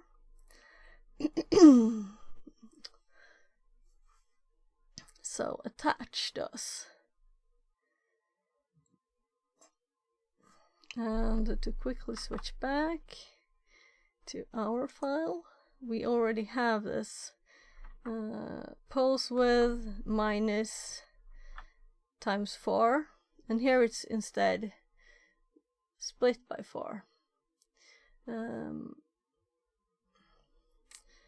Sequence T timer, servo index to timer, servo index, if this timer is active. Servo's pin is active.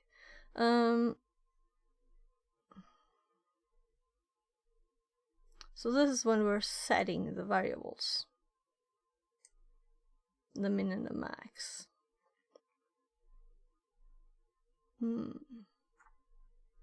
So let's also attach does that. So that's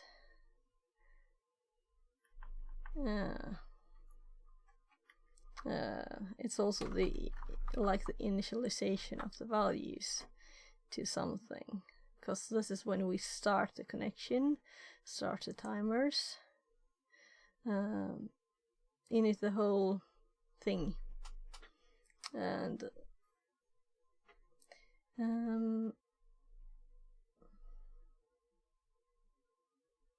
yeah, that's the starter of it. This is the ISR bit, and that we don't have to look at, but we're interested in this bit.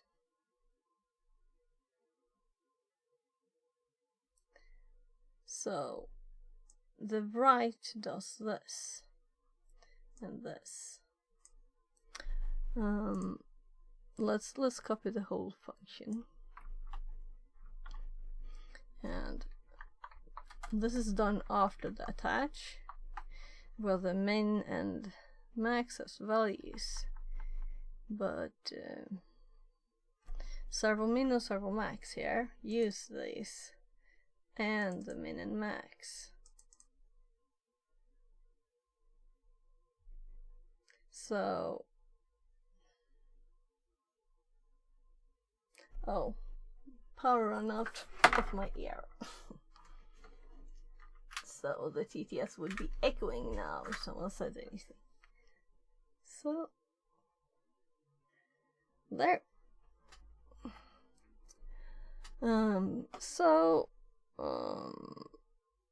Yeah, so we have the objects min and max are set here, or read here, times 4. So this is done before the minus, of course, there. Because these are then calculated back and forth. Here's when we're setting them, and here's when they're converted back. So we save them in this odd format where it's actually split into 4. But we don't need to care about this, right? Because let's look at the next function. This one should also do that, right? when we write, or rather we don't have to care about those saved ones.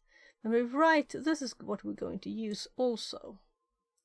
Write milliseconds. This is what we're going to use instead, because we're currently using this one with the value 0 to 180. So we don't have this.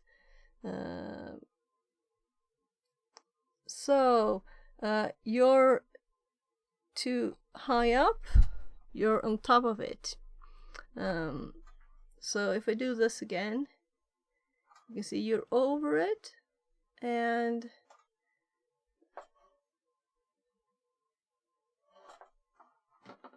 so you need to go a bit to the left and then down. I'll see if I can help.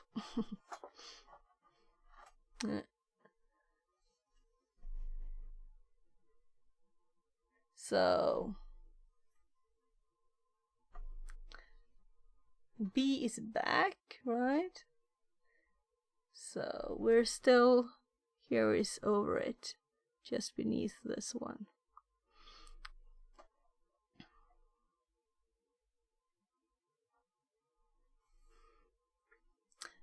I'll have to make a robot arm to control the camera, right?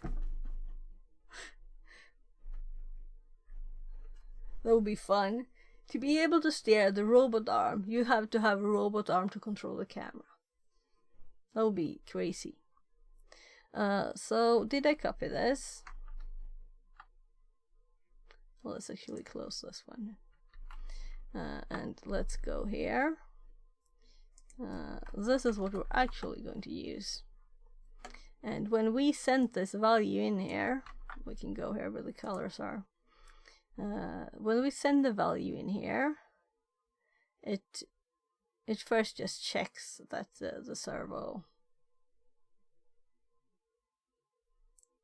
object is there. By channel the servo index, and that it's actually there.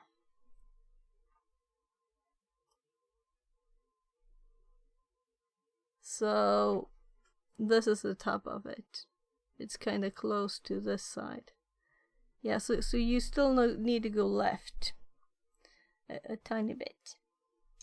I can remove the camera. It's so hot though. So this is the top view. Oh, it's too hot. It's too hot. My fingers are burning up. Oh gosh, that's the only problem with this. I can angle it this way instead. So just it's straight right over it now. It was yeah, and 5 is the default. So if you just do L, it will do 5. VR Mechatronics says, mount camera on arm. Yeah, right? But this arm could never take that weight, I think. This thing is a bit too heavy. Fmunin says, we'll have to get something better.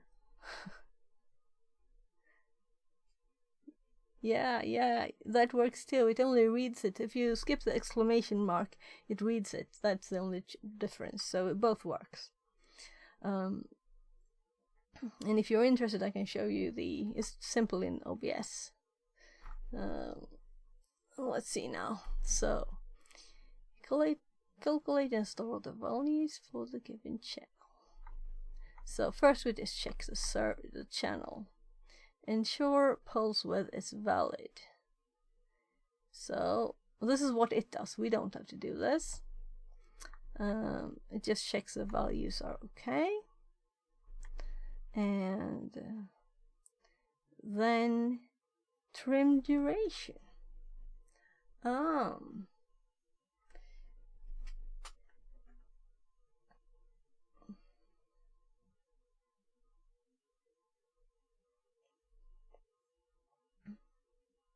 Trim duration.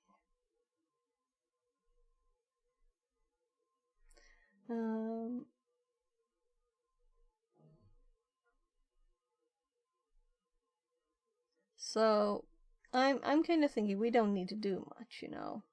We don't have to mess about with that ourselves. I'm just getting the values so we know what's okay to set, and the conversion between is really the conversion is the only thing that's interesting. So trim duration is 2. Oh, so it's just adding 2 here.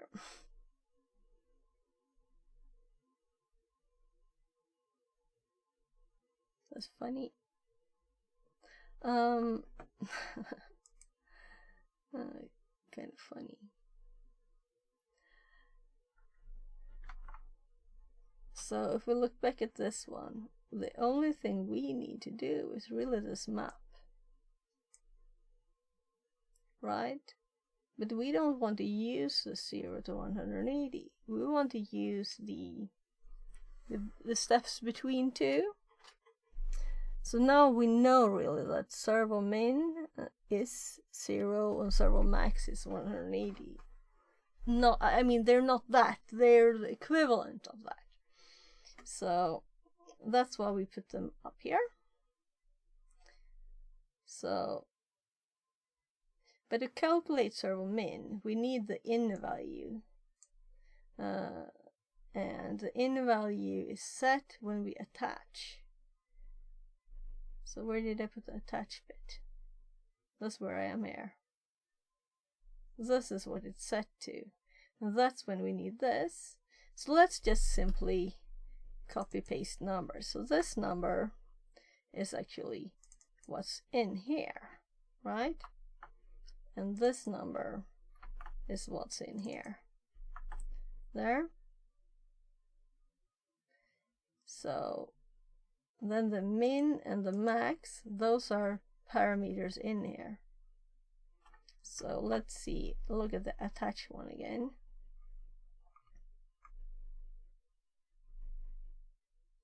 I think I'm going to high, it's lower.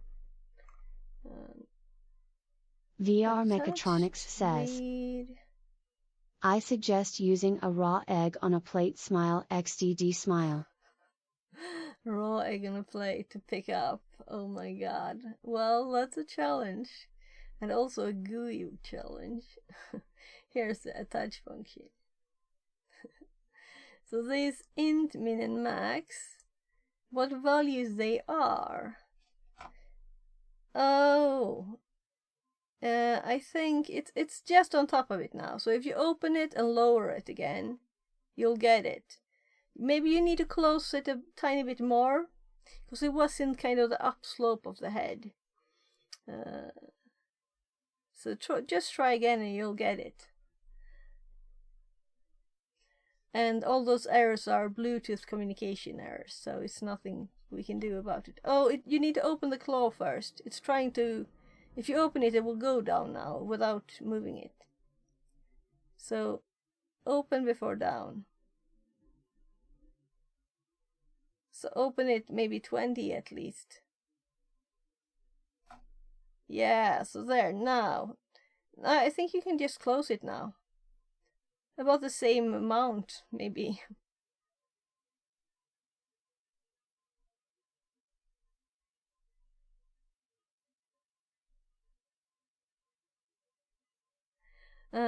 So it's not touching it. It's a tiny bit more. One side I think is touching it, but the other side is like tiny, like a few millimeters off. So if you lift now, you won't lift it. It's a tiny bit.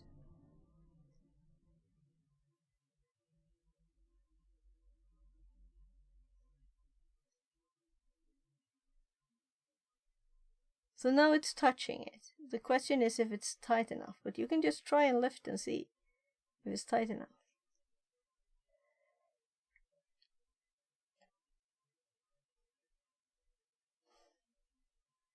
It's gripping it here now tightly, so.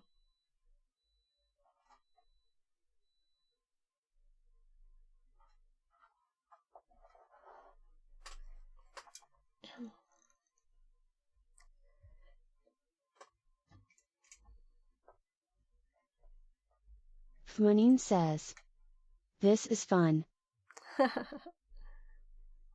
I wish I had 2 cameras though, so you could like see better. That would be better, right?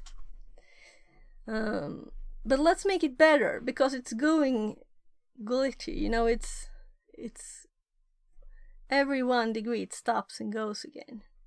And I could make it go quickly to the place, but that would be like not better, I think. Oh, it wasn't tight enough. You'll have to try one more time. So remember to open first before you lower it, right? So open, lower, and close it a bit more. So now I'm going to look at the code again. So these min and max values that we set, which we I'm don't at work do. smiling like a fool. Good things I work remotely.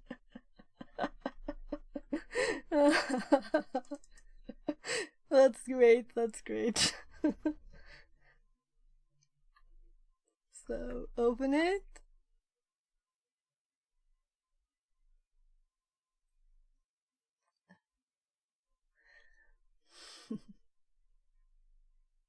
I'll have to go check on the food. So I'll be right back. I think you can see as well on that one, right? I'll be right back.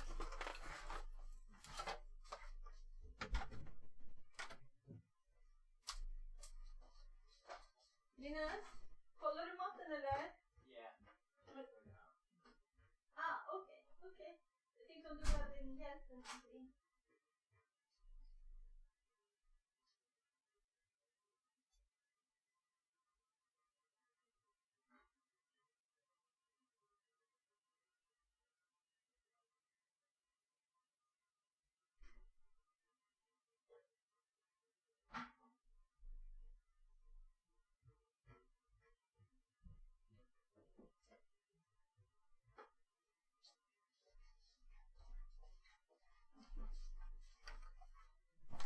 Yeah, he's my 13-year-old. He'll be 14 soon though.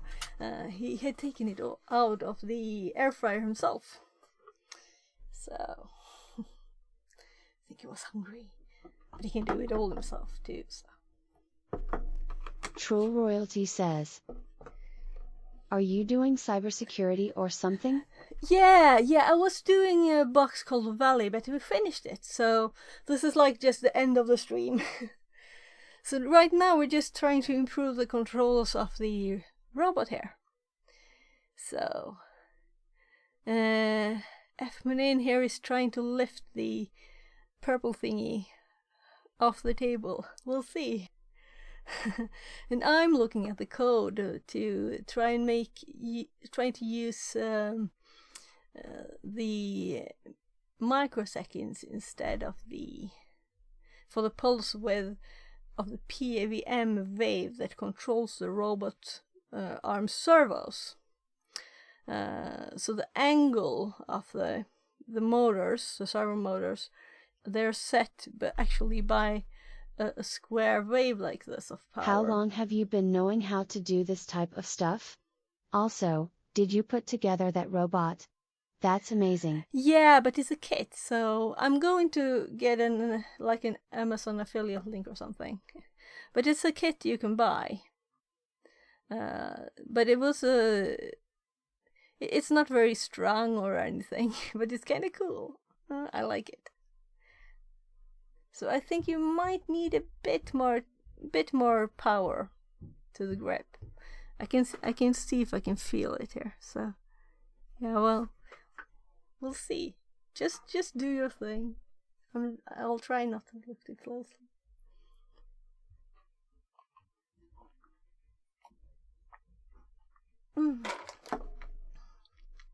I don't have time for lunch. I'll just drink a few edible things. And that was Nippon Soppa. There's an orange. This is good.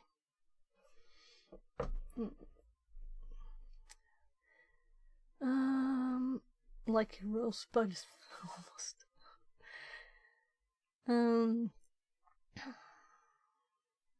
So So I'm kind of lost. How long have you been knowing how to code?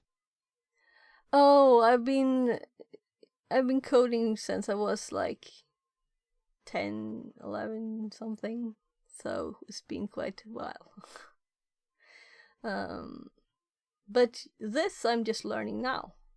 So just try and do something and learn how to do it. That's the way.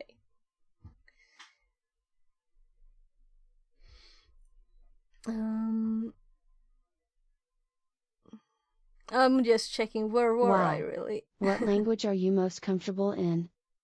I don't know. I don't know. I have no clue. Right now I'm using this. This is kind of C++, and I'm making a file copy program in C++, and then I'm using a lot of Python for other things. And there's C# in the streamer bot and some other things too. So those are the ones I'm most up to date with, I guess. And I like when it's object oriented, but I'll have to learn the newer ones. I'll have to learn. I did some tiny thing in Rust, I think. No, I didn't really. No. I'll need to learn. We'll have to do that on stream, maybe. Fumbling around trying to make a hello world. That could be fun. So I'm thinking that I'm you have to try and lift that. Yeah, Munin right? says. Last time I did C++ was in uni, Programming Paradigms I think the unit was called. Okay, oh. Yeah, so we'll have to see if you can lift that.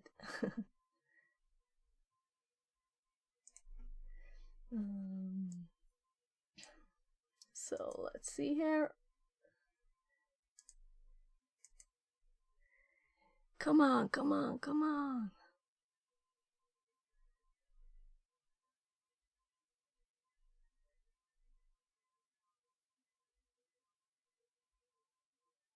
So, since I have to leave soon. Fixerbot says. Welcome in. New follower welcome 13 in. long live Jow Twitch Skamu. Less than 3. 13 long life Chow Twitch Kamu says. Long live chaos. Esport, Twitch, Yeah, I like online chaos. casino, sports But betting online equals casinos, scam, that's fixed not match. good. Yeah. Hello, hell doesn't exist, don't be afraid of death and you will be stronger. Open your tap every evening and never turn it off. Add bleach to the food and throw it in the forest and the sea with the plastic. It's a The money very will come odd to you. combination. This is not the first time we've had this message. It's a very funny combination of good and bad things, right? Because I totally agree. I'm not religious, you know. So some people think I should just ban people who send messages like that, but I'm like, what the hell, stay and have fun instead, and forget about the boring spamming stuff, right? And if you're a bot, you don't hear what I say anyway, and you don't notice if I ban you. So, welcome in, and have fun here. And try controlling the robot. How did it go? It didn't lift? No. Timeout. Okay, so it'll continue trying to send the signal. Oh, it looks kind of loose still. We'll see. I'm hoping. Munin says. It's not strong enough to lift. Yeah, I'm sure it is. This is a Bluetooth timeout. So you might have to wait. There might also be a bug because, well, it should. If it was a bug, it should ride the bug.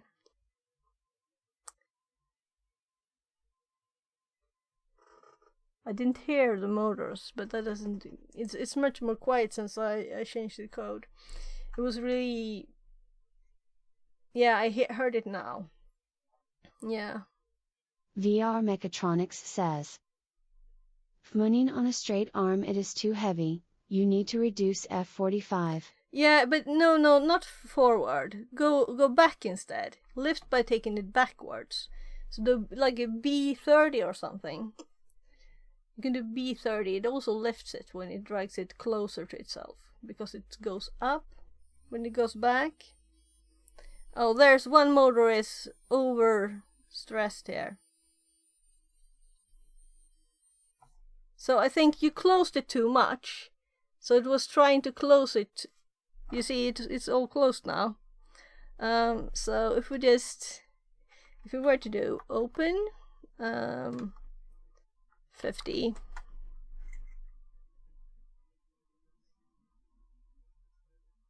and then do like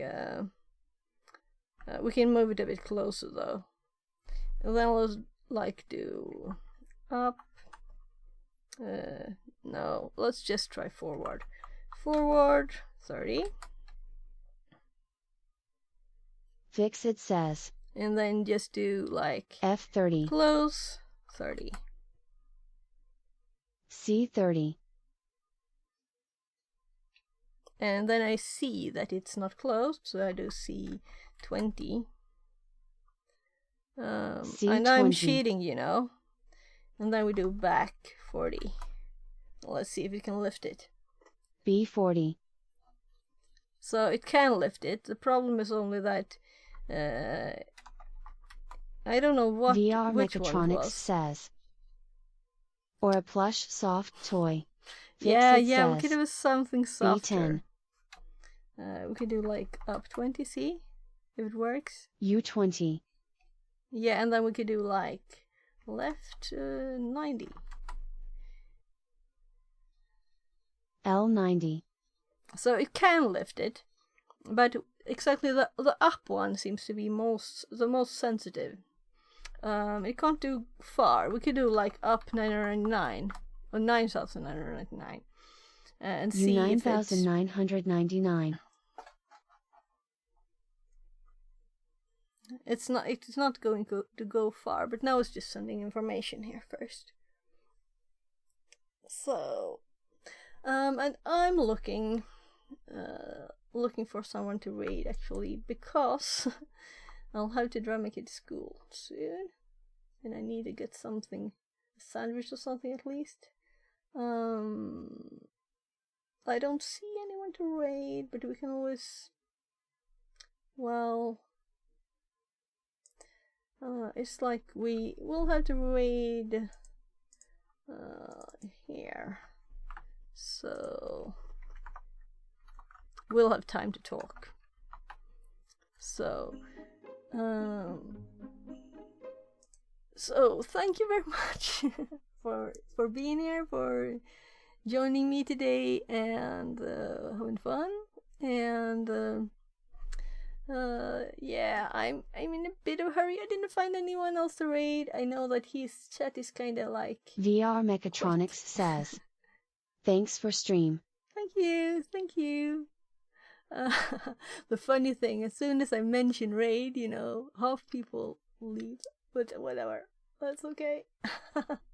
So have a great day, everybody, and see you next time tomorrow. Or I might stream in like 1.5 hour, about 14:05 or something. I might stream IRL stream. We'll see. Probably I'll stream that.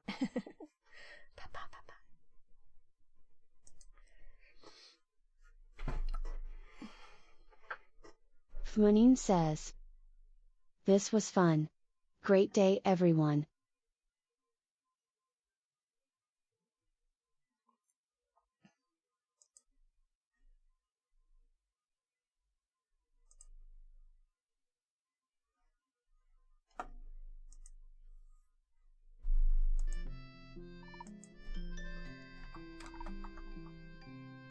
You too. Help the community make their decision on what?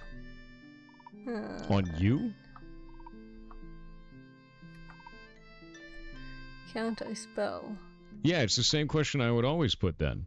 If you were to hire me today, how best would you utilize my skills? That would be the question.